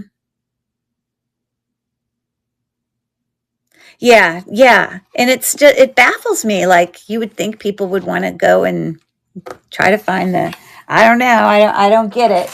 Some of those where there's tons of people in it, and I don't really feel like the product they're bringing is all that exciting. But whatever. Okay. Thanks for looking at that. Isn't it pretty? Okay.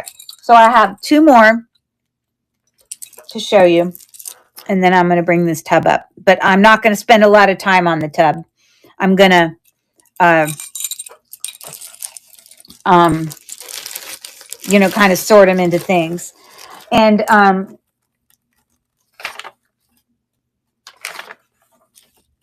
Helen just said, I agree. You were very informative and have a good quality stuff. Well, and Kellen, I don't think you've been in my lives a lot, but a lot of the things I'm showing you tonight are pretty pricey.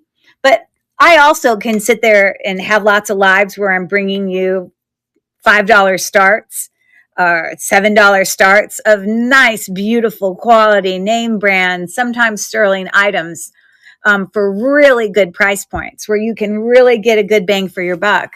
And I also don't necessarily see people in those other lives that, they may take a Monet necklace and charge, $30 for it when I might only charge, 15, but I'm bringing the same product, so I don't know. I don't get it. It's all about business. I'm not a business person, so, but I appreciate what you're saying. Thank you very much. It means a lot coming from people who do spend time in other marketplaces. And I'm not saying anything bad about other marketplaces.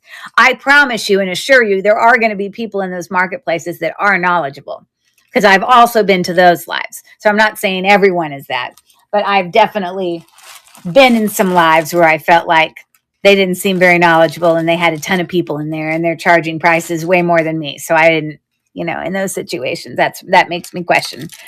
But it's different strokes for different folks, I guess.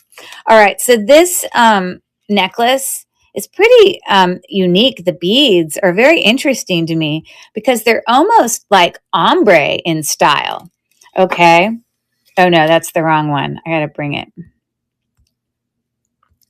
And this is what I mean about ombre. Look at these beads here.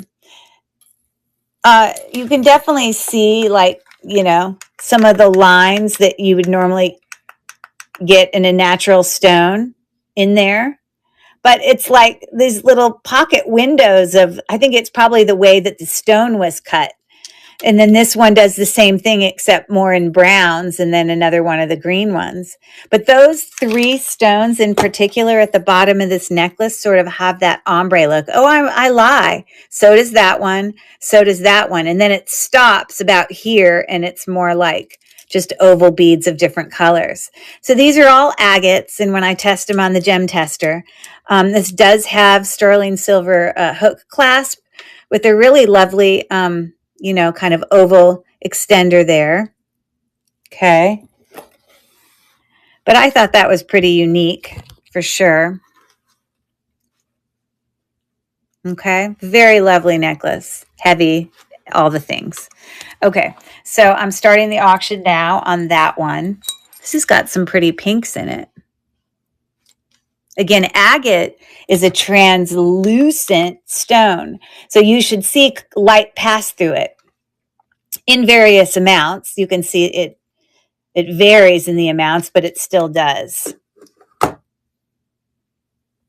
Well, I wouldn't necessarily say the whole statement that grand that they don't have a clue. Some do. There are definitely some people in those other marketplaces that are knowledgeable because I've been to them. But there are people that aren't, and I've been to those as well.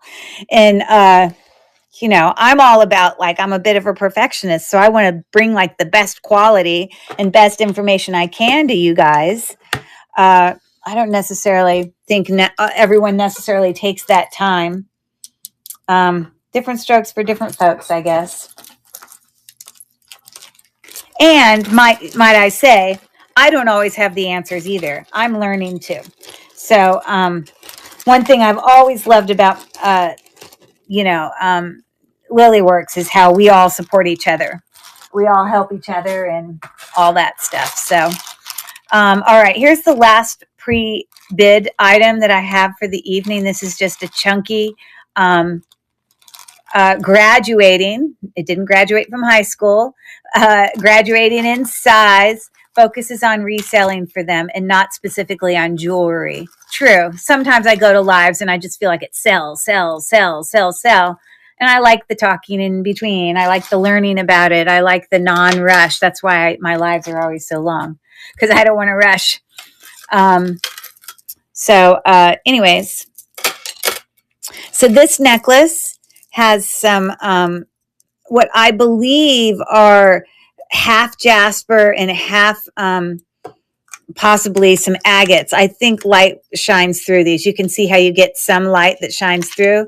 But when we come down to some of these, those might be agate. I take it back. I would say light does shine through all of them, just some more than others. So I'm going to update this and take out the jasper. I think it's all agate.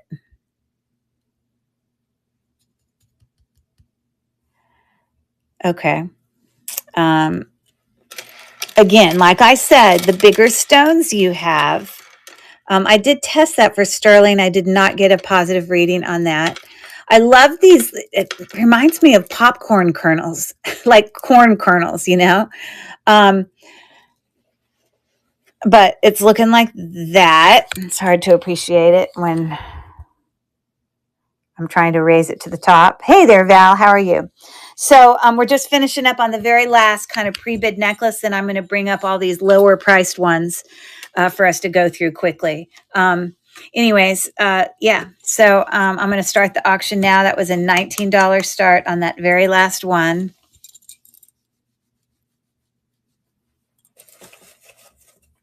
And we got 10 seconds left. Okay, I'm going to move this to the side. I'm going to be doing less gem testing, like, because I don't want to take the time in the gem testing to do that. I'm very familiar with what things are. So when I pour all these other necklaces out here, I'm really just going to sort them with you. We're just going to play a little bit. And then we can kind of sort them into styles. And if we have any interests on some of them, again, the price points on these ones I'm about to show you are going to be much lower than other things I've brought you this evening. So I told myself if no one buys this tonight, that I'm going to have to keep it myself.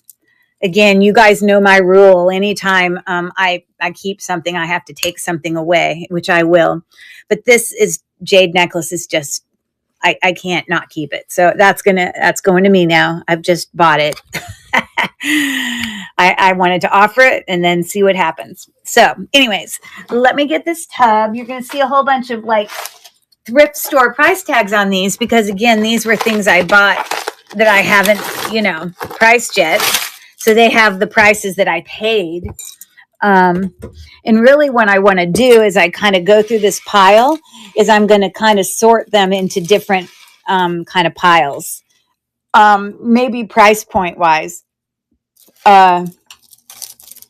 Not into type of stuff, but kind of where I think my price point might be.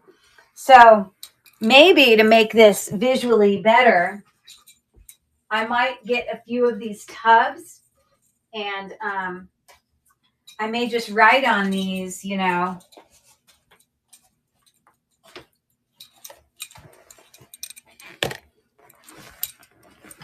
I'm going to kind of sort them from kind of lower value to me to higher value. I'm not going to put a price on them yet, but I'm going to number them 1 to 4.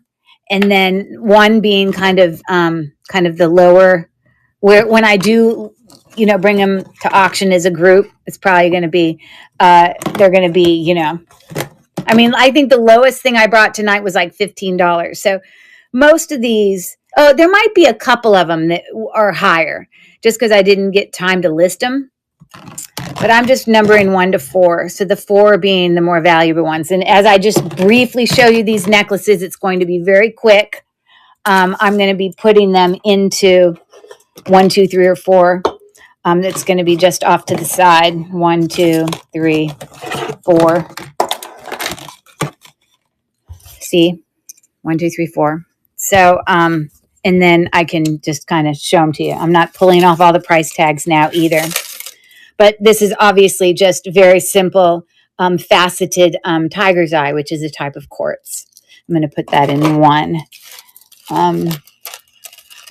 And this here has a very interesting clasp on it, which I believe is 925. Yes, it definitely is. But look at this interesting clasp. It's like magnetic, I think. How does it work?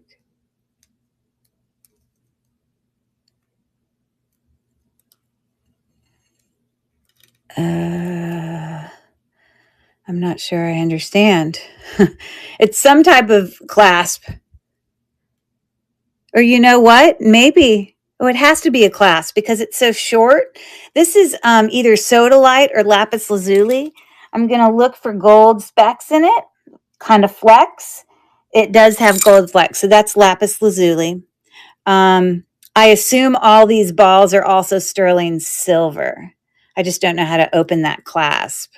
Because of the sterling silver, I'm going to put it in 3, kind of for its value or whatever. Okay, this is a very unique looking one.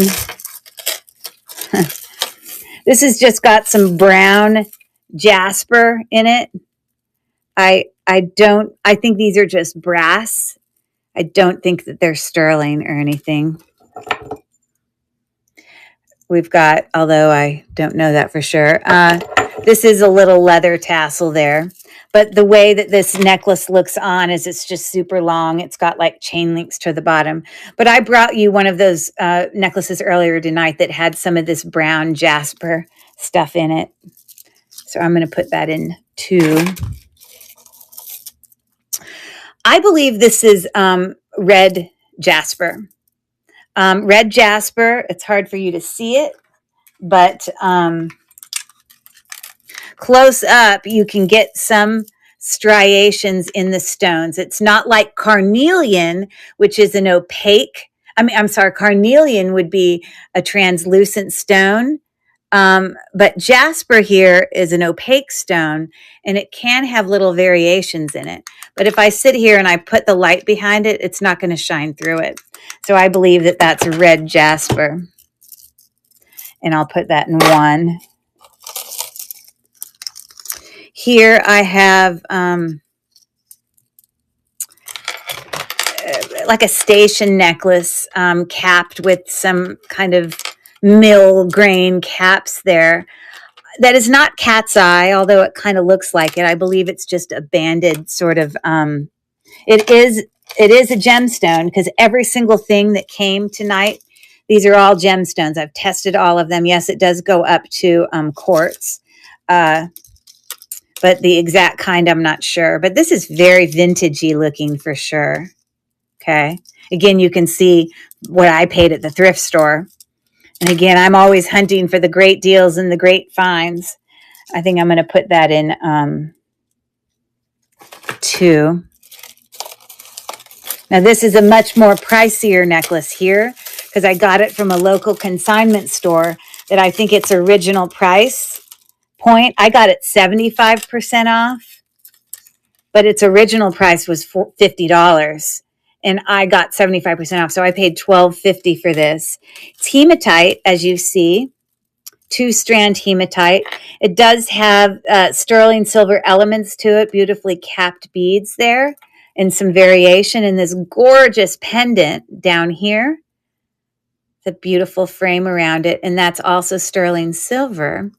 And the main stone at the bottom, I think the one at the bottom is just glass, but I still pulled this in as a natural stone because all of this is hematite, non-magnetic hematite, as well as this is jasper, this kind of gray and black looking stone.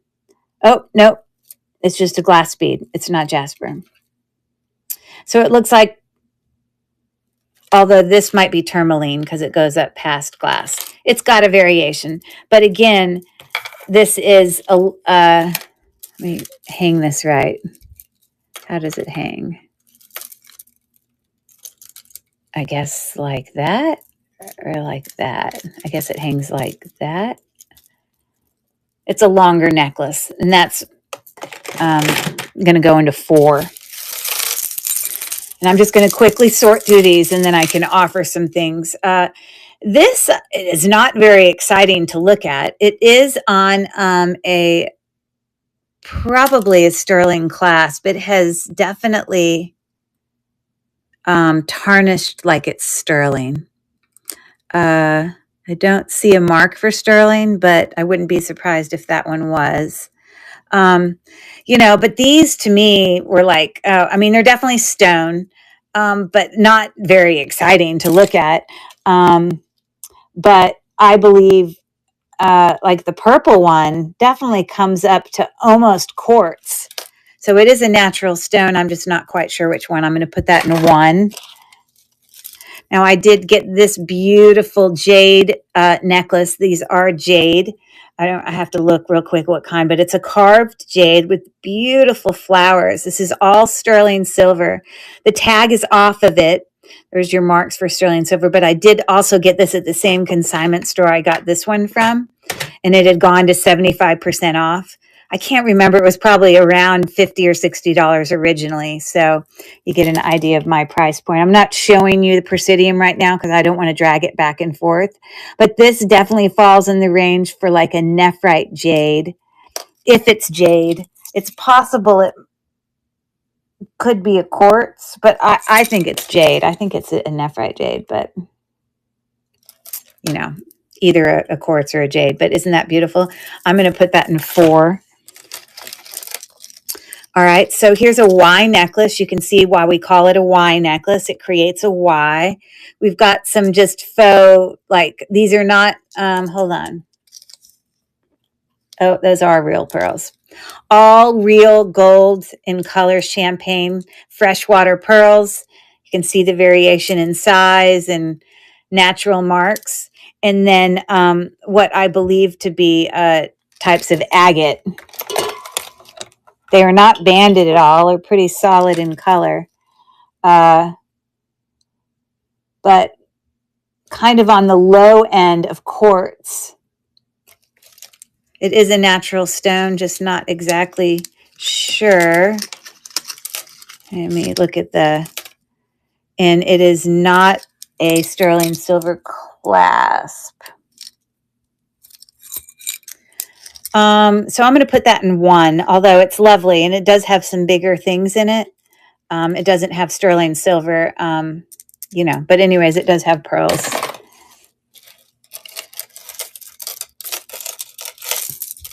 Okay, here is a necklace that I guess originally was 20. I don't believe I paid 20 for it because I know myself and I probably wouldn't have. I know my price points. This is not sterling silver. This is just silver tone. It's got a little dangle there that's a heart, but it doesn't have anything written on it. And I don't see anything to tell me it's sterling. And it's definitely not sterling. Okay. Yeah, thank you. It is beautiful. But we've got all of these dangles here of most likely, this looks like lace agate to me, except bigger stones.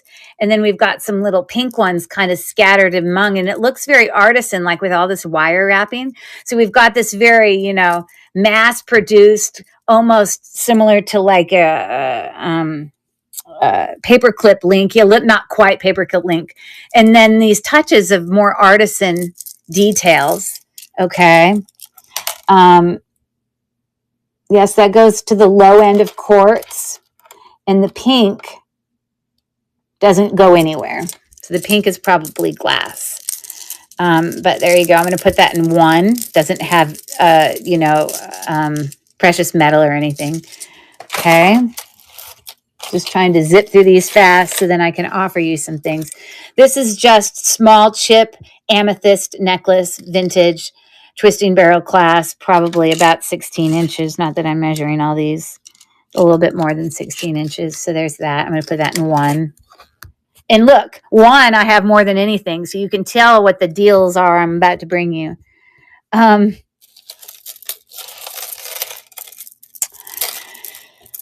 These are so orangey looking.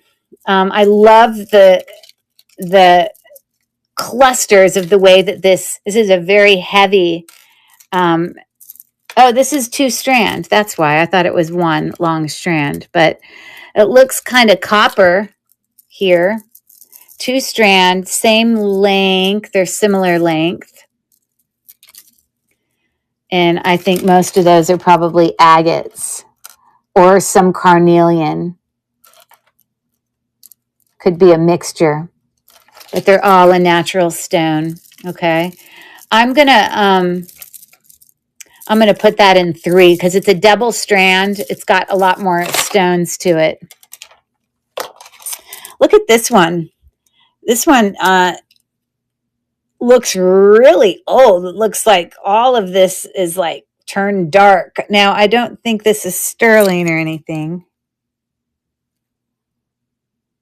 No, but just like all of the beads have like almost turned blackish. These are just little metal, what I think originally was brass colored beads. I think if it's possible, let me get a little cloth and see if me using a tarnishing cloth cleans it at all, if it's brass, because brass will clean like with a tarnishing cloth.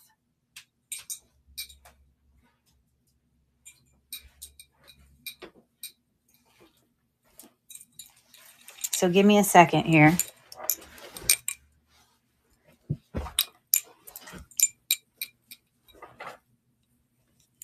If it doesn't do anything, then it's just a cheap metal.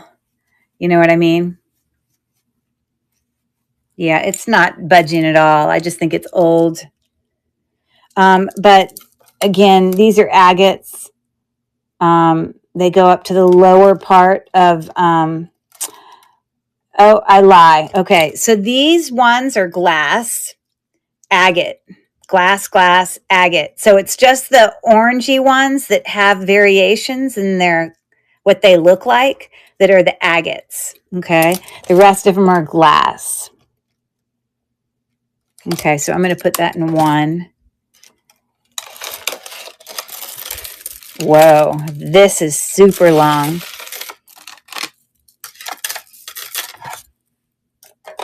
So this is Coldwater Creek. It's not uncommon that sometimes you can get some vintage Coldwater Creek that's actually sterling.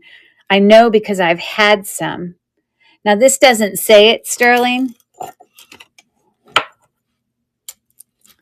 Now the clasp, of course, is going to be magnetic because it's got pieces in a clasp that always make it magnetic. So that's not going to help define it. I'd have to do a test on it. But usually if it is sterling, it would say it. Okay. But these all look just like clear crystal, rock crystal, agates. But look what this does. These are faux pearls. They're not real. I can rub them against each other here. They don't have the luminous that a real pearl would have. They don't feel cold like a real pearl. They're plastic, acrylic. And they, we don't get that, grittiness.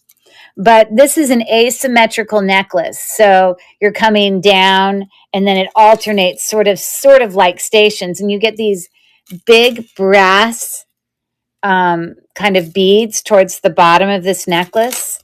Looks like there's a total of 3 of those big brass ones. So the length of this is like super long. It is meant to definitely double and triple. So that's 24. That's 48. 58, 60 inches. And I want to tell you that as I was dragging this down, I felt like some of these stones in the flash that they gave off kind of reminded me of labradorite.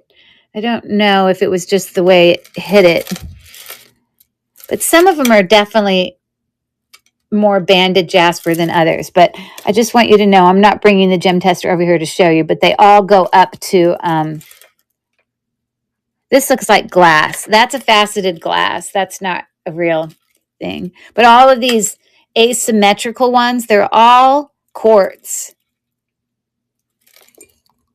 Oh, and some of these are real pearls. That's a real pearl. All of these that are on the strand, like all together, are faux. But all of these little dispersed ones among it, there's one there. There's one there. There's a couple there. Those are all real. These are all real pearls. It's an interesting necklace. Again, you could double it or you could even triple it. since it has a clasp. So that's interesting. It is Coldwater Creek, and it does have some glass in there. I'm going to put that in 2. Her. So we have this lovely necklace. A lot of times when you're looking at stones that are green, they could either be an aventurine, which is a type of quartz. Aventurine, when you look at it close underneath your loupe, you would need to be able to view and find it has little bits of shimmer, not flecks like a lapis lazuli would with gold flecks. It just under a loupe, you'll see little bits of shimmer. And so I'm looking here. I have to get the light right. And if I don't see the shimmer, my guess is that it's a type of jade. That's how I can differentiate. And just remind you, as you know, this is all jade. Jade doesn't always just have to come in green. Yeah, I definitely think there's little teeny little parts of shimmer. So I think that's aventurine. Okay. I did not test this clasp. It doesn't really look real. Looks kind of, but it's not magnetic. I don't think it's real. So when I test those, they do fall right at the beginning of quartz. And then these little white spacer beads are glass, but these are what I believe to be aventurine. And with a really larger stone down here that might be a type of jasper or something, I'm not sure. It definitely goes into the quartz range, which is where jasper would go. So that's pretty lovely. I'm going to put that in because it doesn't have real authentic sterling silver elements here. I'm going to put that in 2. So this does have sterling silver lobster claw clasp. It's graduating, getting bigger as you go down. It's a pretty short one, probably 18 to 19 inches. Okay. There is variations in these stones. It's not like a solid blue. It's not quartz or anything. I mean, it's not turquoise. It looks very different than turquoise, although it has that kind of robin blue color. But I believe it's some type of jasper. Let's see if light goes through it at all. Yeah, I think it's a type of jasper. Okay. Because of the sterling silver elements, I'm going to put that in 2. But it's a smaller necklace. Here we have what appears to be probably a gold-filled vintage spring ring clasp. It is gold-filled, 1/20th, 12-karat gold-filled. We've got some faceted glass beads there with double strand of agate, quartz agate. I don't think it's per se carnelian, just agate. And then 3 of those agate, 3 of those agate, little chips. Now, I believe if that's gold filled, that it wouldn't surprise me if all of these beads down here are also gold filled. Okay. So because of the gold filled, I'm going to still put it in 2, but it'll be on the lower end of 2. Okay, this is a type of jasper when you get this pink and black. There's this very specific jasper type. And let me look on my phone because I took a picture of the ones that's the black and pink. There's a name for it. Hold on, let me find it.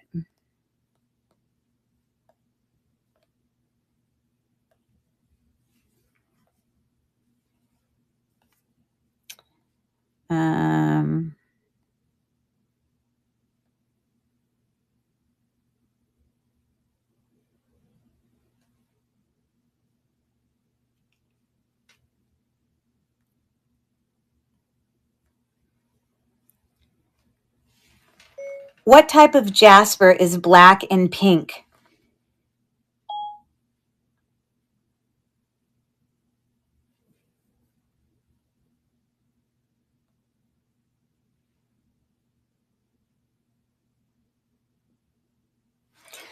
Okay, a jasmine jasper. I don't know.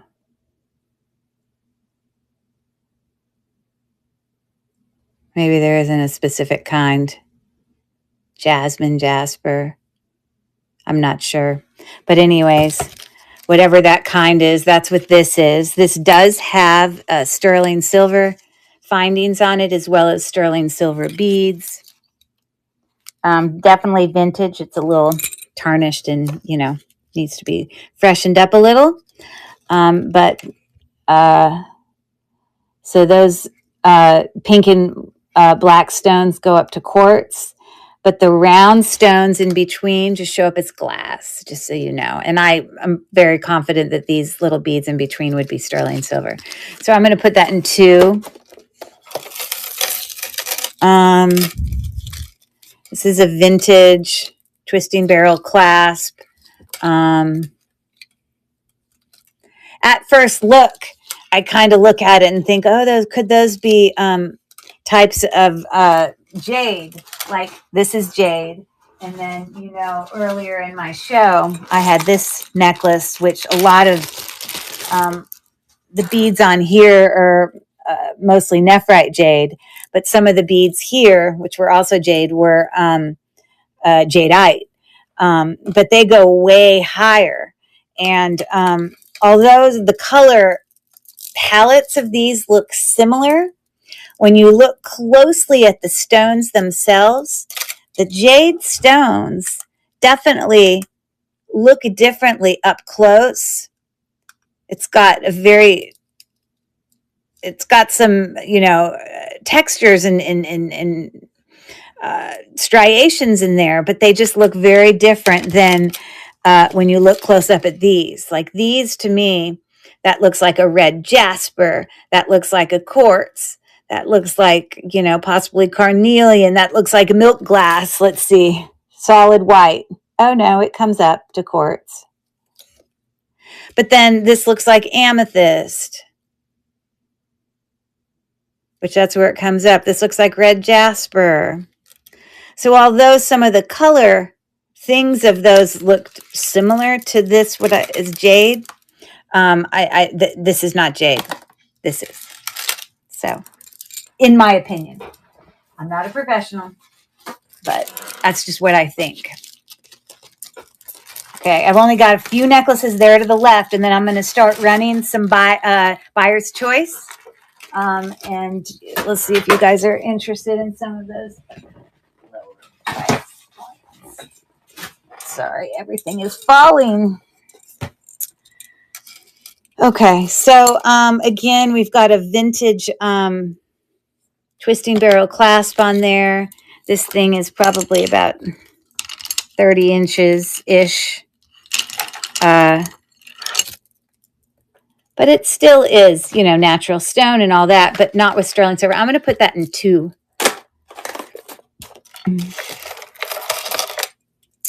Here's a chip necklace, sterling silver findings.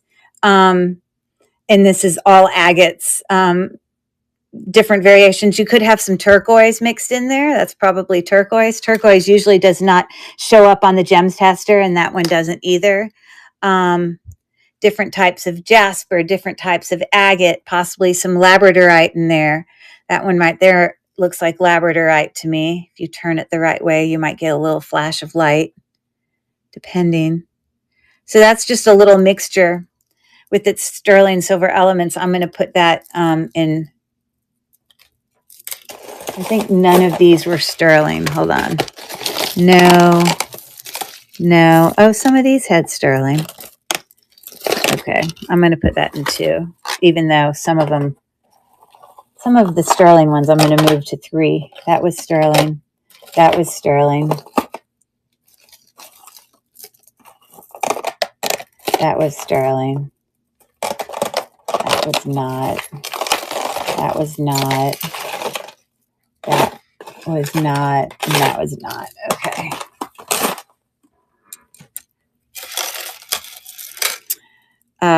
Yeah, this is all a type of jasper. It's got a very significant, beautiful box clasp there, a little flower box clasp. How pretty is that? It is not, gold filled or anything. But yeah, that's a lovely little necklace. I'm going to put that in one. It's in great condition. This is longer. We definitely have some, probably some turquoise mixed in there. That looks like sodalite, carnelian, or banded agate. Probably some aventurine mixed in with rose quartz and different types of agates, some aventurine. Yeah, so just a mixture, some larger beads there. That definitely looks like a type of jasper. That one just might be glass. Oh, it goes up a little. It's got some fun little different shaped beads on here. Definitely like amethyst. Yeah, but look at this fun shaped bead. Okay, so that's a pretty nice necklace. Lots of beautiful things on it. Longer though. I'm actually going to put that in 3. There's no clasp. 2 more necklaces. These are purely just vintage brass. You can see they've lost some of their brassiness. And these are all like versions of agates. Some jasper. There's jasper down there. Agates.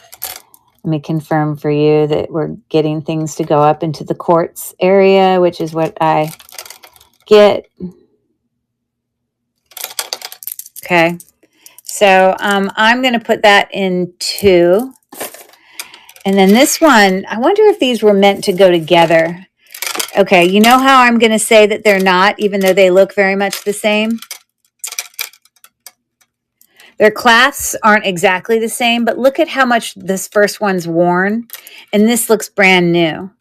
So although they look similar in the way that they're made, this is very aged and shorter. This has some similar beads on it and their shapes and all that, but it's barely been worn. And this one's much longer. This one is 24 plus another. It's about 36 inches. So I'm going to put that in 3. All right, so here we go. I'm going to turn off my gem tester. We don't need that anymore. And then I'm going to move these out of the way. And let's do some buyer's choice. Shall we? We've got 2, 3, and 4. I'm putting them on the floor.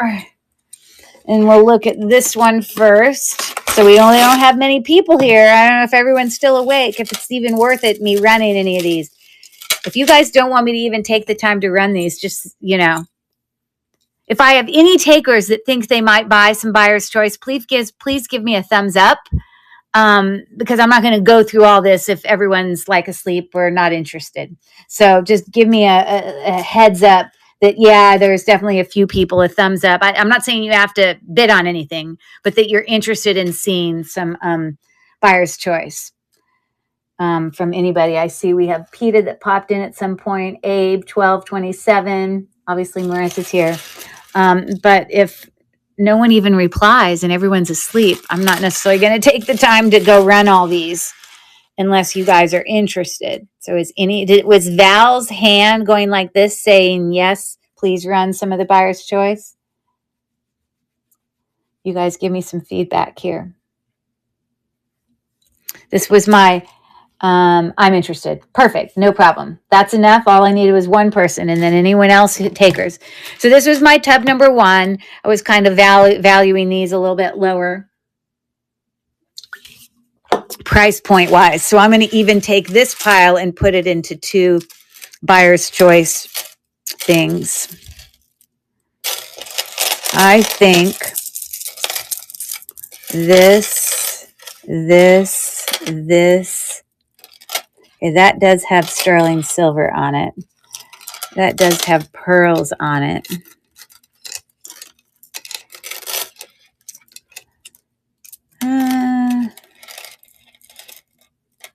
I'm not sure if that's sterling silver, but I'll put it in that pile. This is like brand new, lovely box glass. I'm going to put it in that pile. Okay, so 1, 2, 3, 1, 2, 3, 4, 5. I think one of these I think I'm gonna put that one over there. Okay, so this is my first buyer's choice grouping. Again, just gold tone, no brand. The pink was glass, but you've got these very artisan looking agates. So that's choice 1. I'm not going to describe them very detailed because I already did. So that's choice 1. And then I have, this is just a small chip, shorter twisting barrel clasp there. I'm going to take my price tag off there because that's not fun to look at. So that's choice 2. And then, yep, there are some type of agate or something. They definitely showed up. It's not amethyst, though, just so you know. Again, agate, but these were glass, and then the brass has seen better days. Okay, so those are the 4 choices for this first one. Let me snap a quick picture. Oh, I got to plug my phone in. It's dying. Okay.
So I don't have to retype it every time. Okay. I'm going to start these at, they're natural stone. So this is a fantastic deal. But I'm going to start these at, this is amethyst at $4 start. Again, like I said, these price points, they're going to get more expensive as I go, but this is the tub one. And then now I'm going to, these weigh much less, take my shipping way back down to closer to what, some of them are heavier, but I'm going to go ahead and make it. Normally I do $4.50 and then $50. But sometimes I get myself in a bad situation where I have to pay for shipping because it doesn't cover enough. So I think I'm going to make this $4.50 and $1 for the extra, just for these, because some of them are heavier. I may make them higher, but whatever. Okay. And then I'm going to add it to the stream and move it to the stage. And there's your choices there. And I'm starting the auction now. $4 start for anyone who might be interested. You're interested in just knowing prices right now. No worries. No worries. No stress. This is no stress place. You can watch. You can ask. Nobody is pressured to do anything. So anyways, $4 start. Okay, I appreciate you looking. Let me find a baggie to put these in. Since I've already sorted them.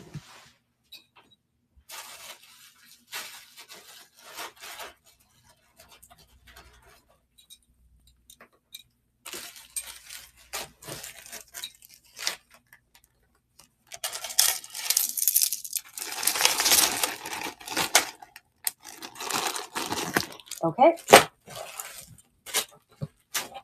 Okay. So then we have these, a little bit nicer. This has a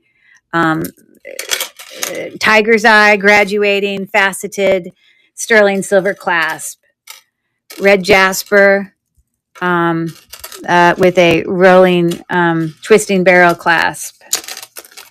This is just types of agate with freshwater pearl. And this is in great condition, brand new looking clasp there with the jasper there.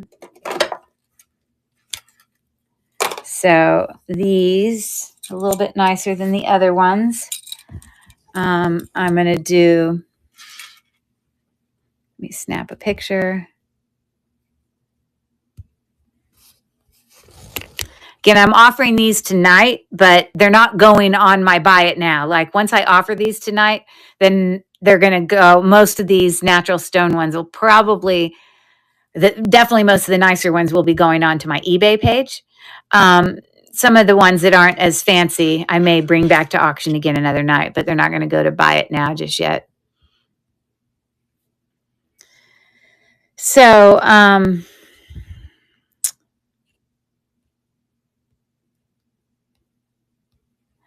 going to have a 450 start on those. Oh, you know what? I'll make it 4. Same as the others, even though those are nicer to me. And I'm going to add that to the stream. And I'll start the auction now for anybody interested in those. Those are definitely a little step up from the others, but beautiful natural stone necklaces for any takers, or you can just be checking it out, and that's cool too. All right, thank you much. I told you this part was going to go way faster because I'm just going to group them.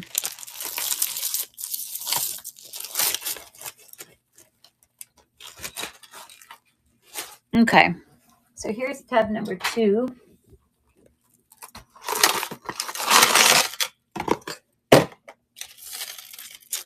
And let me see if I can put these into a couple different piles.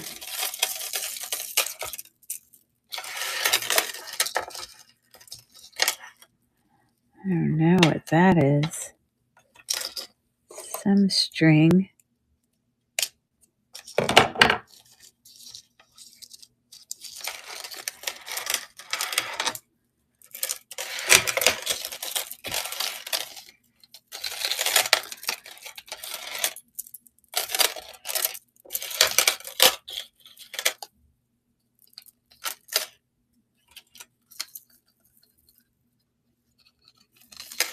Okay.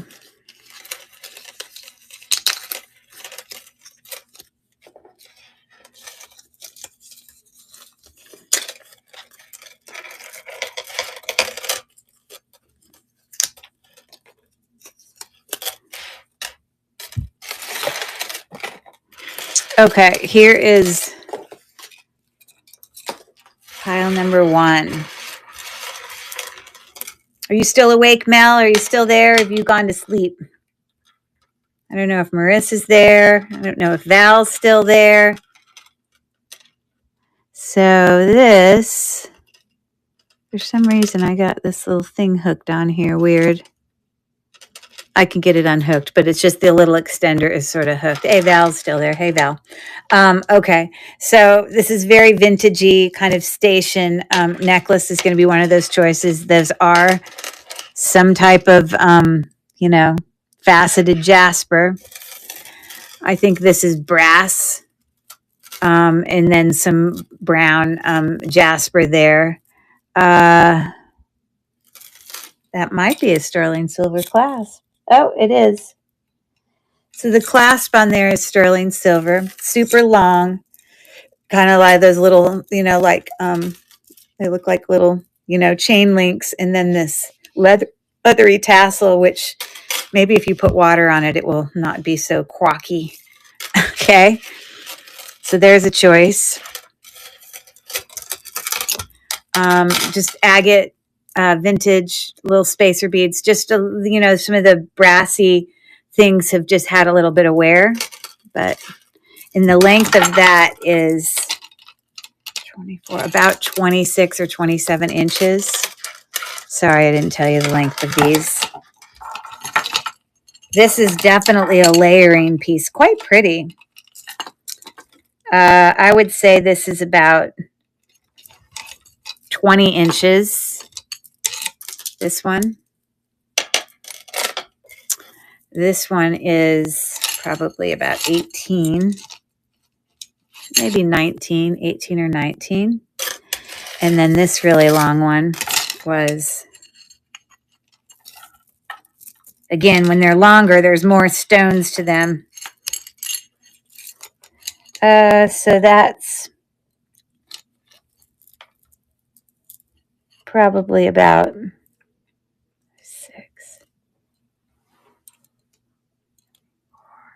30 inches. Yeah, still here. Did this come from a jewelry jar? No, these are all, I went through all of my stuff that were hauls, that all the stuff that still had tags on it, but I haven't necessarily shown the whole haul. And I just pulled out natural stone necklaces. So everything tonight, none of it was stuff that I'd shown before. None of it were stuff that were already listed. It was all stuff that came from haul jewelry, but I just created a theme about the haul with it being all the natural stone statement necklaces. So there you go. But I do still have that jewelry jar up there, which I'll probably do sometime soon. There's one left up there. Okay, so buyer's choice. Let me take a picture.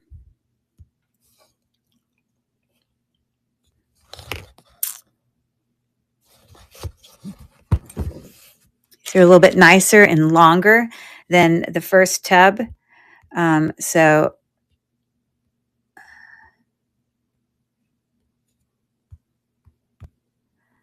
I'm going to make these a $5 start.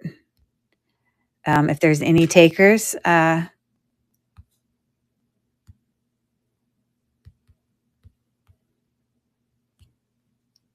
I'm going to add to the stream, move it to the stage, and I'm starting that now. $5 start on any of those natural stone necklaces. They're all longer. Again, I think one of them has a sterling silver clasp. I can't remember. I think it's this one has sterling silver clasp. Okay. Oh, I didn't start it yet. Sorry. There we go. Sorry. I thought I had started it. $5 start. These are either longer or they're double strand. So there's a lot more to these. Sorry to talk with popcorn in my mouth. Now the popcorn is no longer hot. That was the best way to eat the popcorn, is when it's hot, you know? Okay. Cool beans. Thanks for looking. Okay. So in this thing, we've got this Coldwater Creek, the super long one, faux pearls, but then there's real pearls in here. The only glass pieces I find were those faceted ones. It has these beautiful brass filigree beads. This is like 60 inches long. It's a lot of necklace. Okay. This one, glass in between, but this is aventurine, I believe, which is the type of quartz. I don't believe that those are sterling silver, but this is a longer necklace. This is like 24 inches with some type of faceted jasper there at the bottom. And then this is similar to that other necklace in the last grouping, but the brassiness looks perfect. Like it's like not been worn. It's in great condition. And all of these are types of, either, we have amethyst, we have, even the white one is some type of quartz. So all of those are a quartz. And it is slightly graduating because they do get bigger a little bit at the bottom. And like I said, this one is about 28 inches. That's a really nice necklace. So I'm going to make that picture real quick.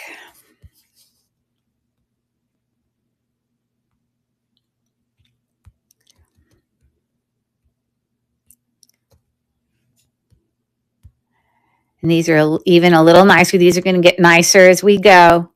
But I'm making those. These are long necklaces, quality, beautiful.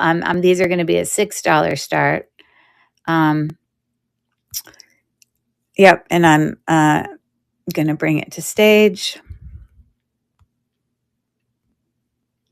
And I'm starting the auction now. This one is so long. It's crazy. So many options. And like I said, this one seems brand new. Really nice.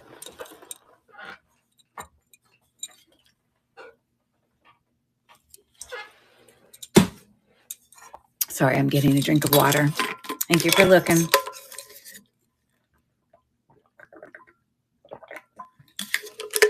Okay.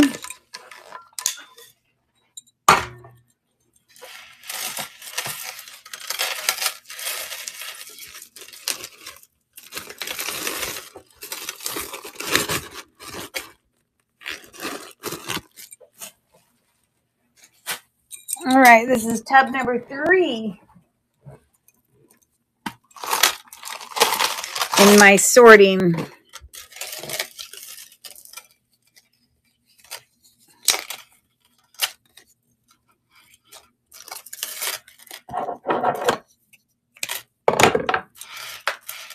Okay, so I think that's sterling silver. This is sterling silver. That's sterling silver. This is, oh gosh, this is similar even to the other one, but even longer. That one might match the other one. Huh. It's possible.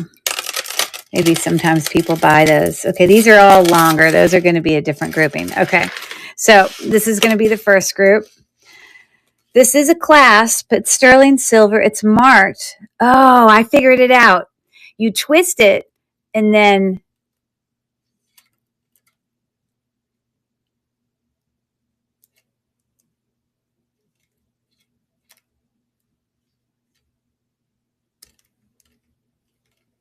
huh. Oh, maybe you push it through. There's somehow that you push it. I don't know. We'll figure it out if someone buys it. It's definitely a significant clasp. It's very pretty. So it's meant to be worn like that, like it's a pendant, but it's also a clasp. It's actually very cool. All sterling silver and lapis lazuli. Yes. 18 inches. This one is probably also 18 inches minus the extender. Maybe more like 19 inches on that one. Sterling silver clasp, chip, agate, turquoise, jasper, the whole mixture. Also sterling silver clasp, probably 16 inches before the extender, but it could be up to 18 inches. And this is a type of jasper, also sterling silver. All of those are lovely. Very, very nice necklaces. All right, so let me do a listing.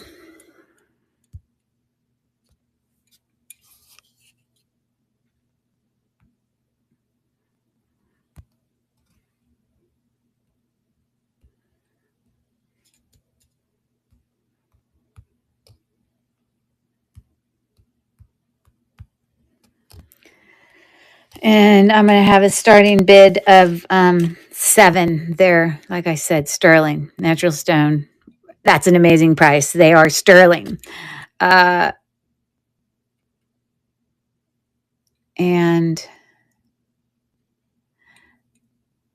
I'm going to add that to the stream.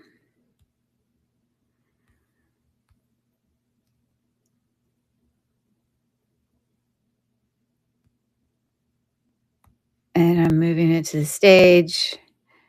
And there they are. And I'm starting the auction now.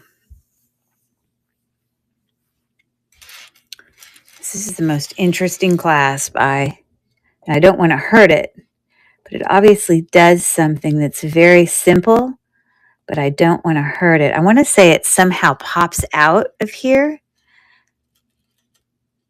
I just don't want to hurt it. I don't know.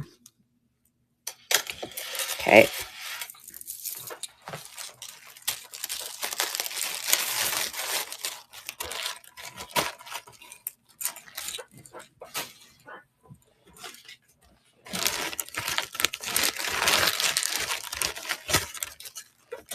Sorry, I'm grabbing a few more little baggies to put these things in.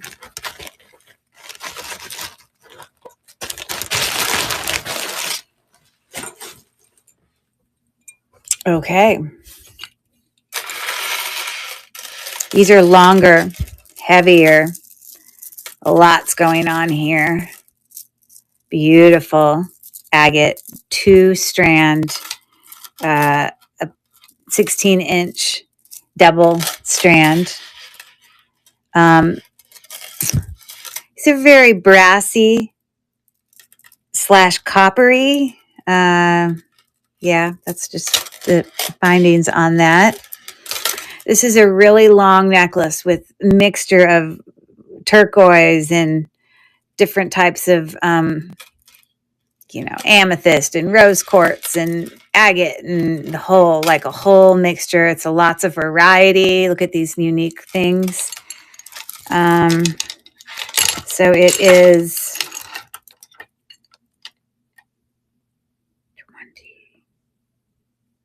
44 inches. Really, really, really pretty. Twisting barrel clasp, looks brand new. I mean, like it's never been used. All the things. Very, very long. This one is 24, 25, 35. This is about 38 inches in length. Pretty long. And these are going to be more significant in price.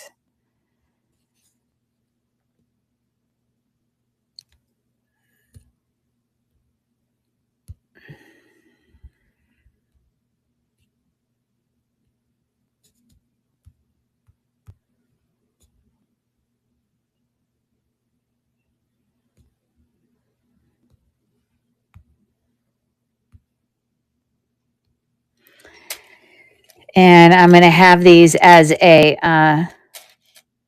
$10 start.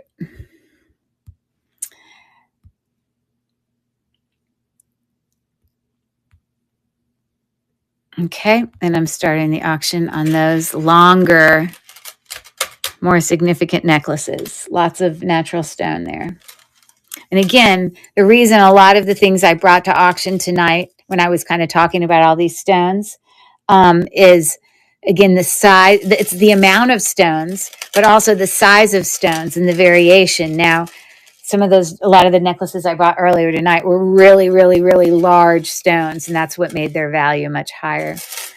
Okay, so again, I'm offering these for 10, but if you go on, and do Google searches on them, you're going to find listings for $20, $25, $30 on that necklace, that kind of level of necklace. Okay. One last tub, which is just going to be one buyer's choice.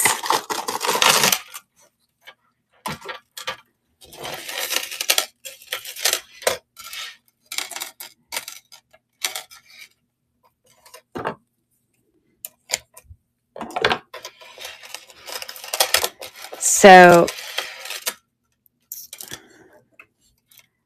it's possible that might be like a tourmaline, but I don't believe all of the silver tone beads are actual sterling silver. I just know that the pendant has a sterling silver mark. Now, I haven't actually tested it.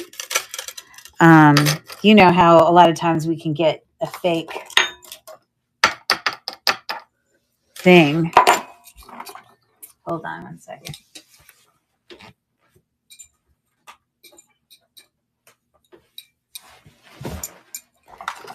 But because some of the items, because that pendant is actual faceted glass rather than an actual gemstone, it makes me wonder. Let me just do a quick check here.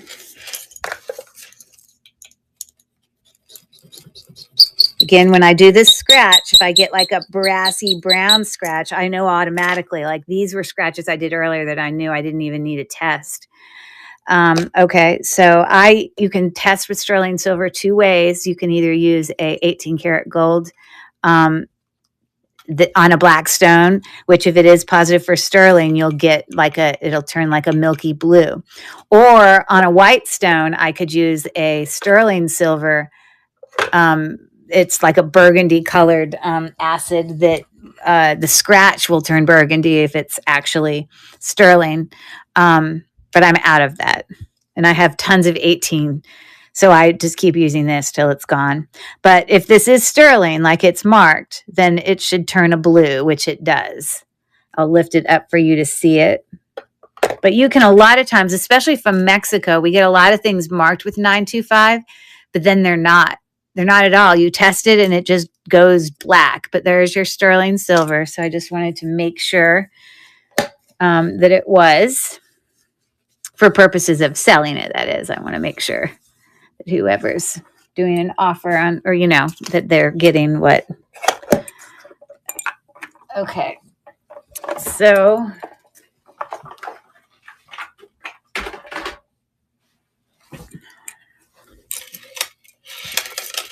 like this was $50 in the consignment store. That's what they had it priced as. Very long. It's double strand at the bottom. Again, I don't have my actual gem tester on anymore. But I think, I don't know, those were either jasper or a glass. I know that all that's hematite, obviously. So it's about 34 inches. It's a lot.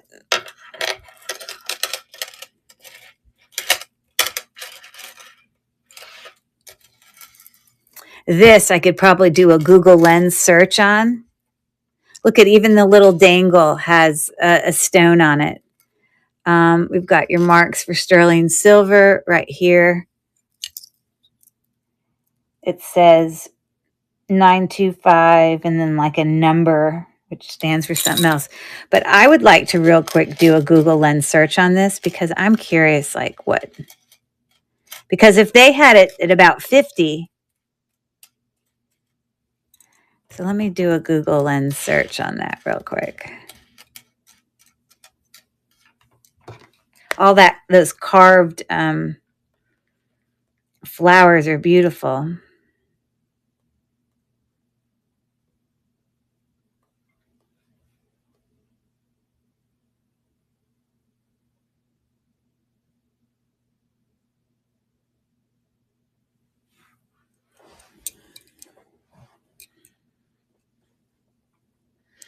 And I don't know that I'll find it. Let me zoom into just a couple of them. That might help me. Okay, here's something similar. You see, I knew it was jade. Here, jade and silver, genuine gemstone. And it's got that little dangle, like this one. Similar, it's not exact.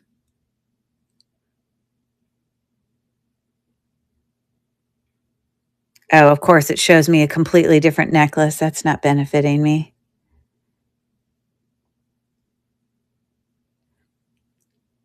But, here are some carved jade kind of necklaces of similar. That one's 50.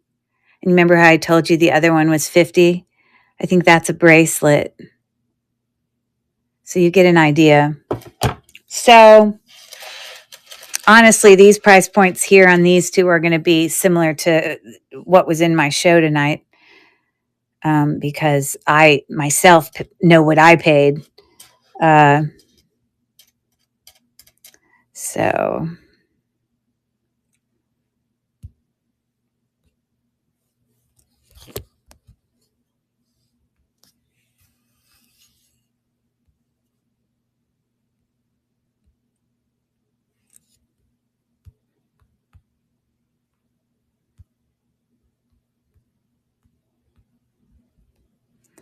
and these are going to be 20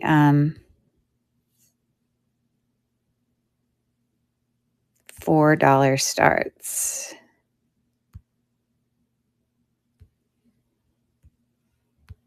Which I realize may not be anyone's cup of tea, but there you go. those really, I meant for those two to be in the main part of my show. So anyways, tonight was not a selling night, and that's okay. I was perfectly happy for it to be an informational sharing haul. A lot of times, many of you know that I'm not always trying to make every one of my videos a sale. Sometimes I just do unjarrings and we just play with the jewelry. Sometimes I just do, an educational kind of thing. And that's what tonight ended up being. But I appreciate you guys coming and checking all of that out. Like, whoa, look at how much is there. So, anyways, I'm not, tomorrow I have plans with my husband, but I'll be back again on Monday for my normal Monday show. I probably on Monday will do that jewelry jar right there, just so you can get heads up. But thanks for hanging with me the whole time. That was very nice, Kellen. Or Kellen, not Keller, Kellen. I want to make sure I wrote that right. N at the end, right? Kellen? Because I kind of made it look like an R. Keller. Yes, N, Kellen. Okay. Yeah, but just so you know, Kellen, I do have a YouTube page with hours and hours and hours of, I have hundreds of videos on my YouTube page of unboxings, unjarrings, also under Cherish Relics Boutique. So if you like watching that kind of thing or content, definitely go check it out.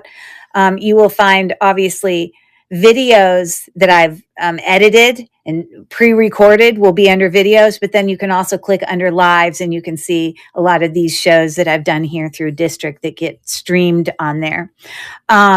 Yeah. So, and then, just so you know, I always do shows. I have a pretty typical schedule where I do Mondays and Fridays, 9 p.m. Eastern time.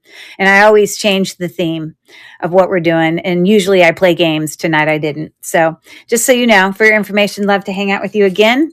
You guys have an awesome night. And 5 minutes before midnight, it's still Valentine's Day here. Happy Valentine's Day, everybody.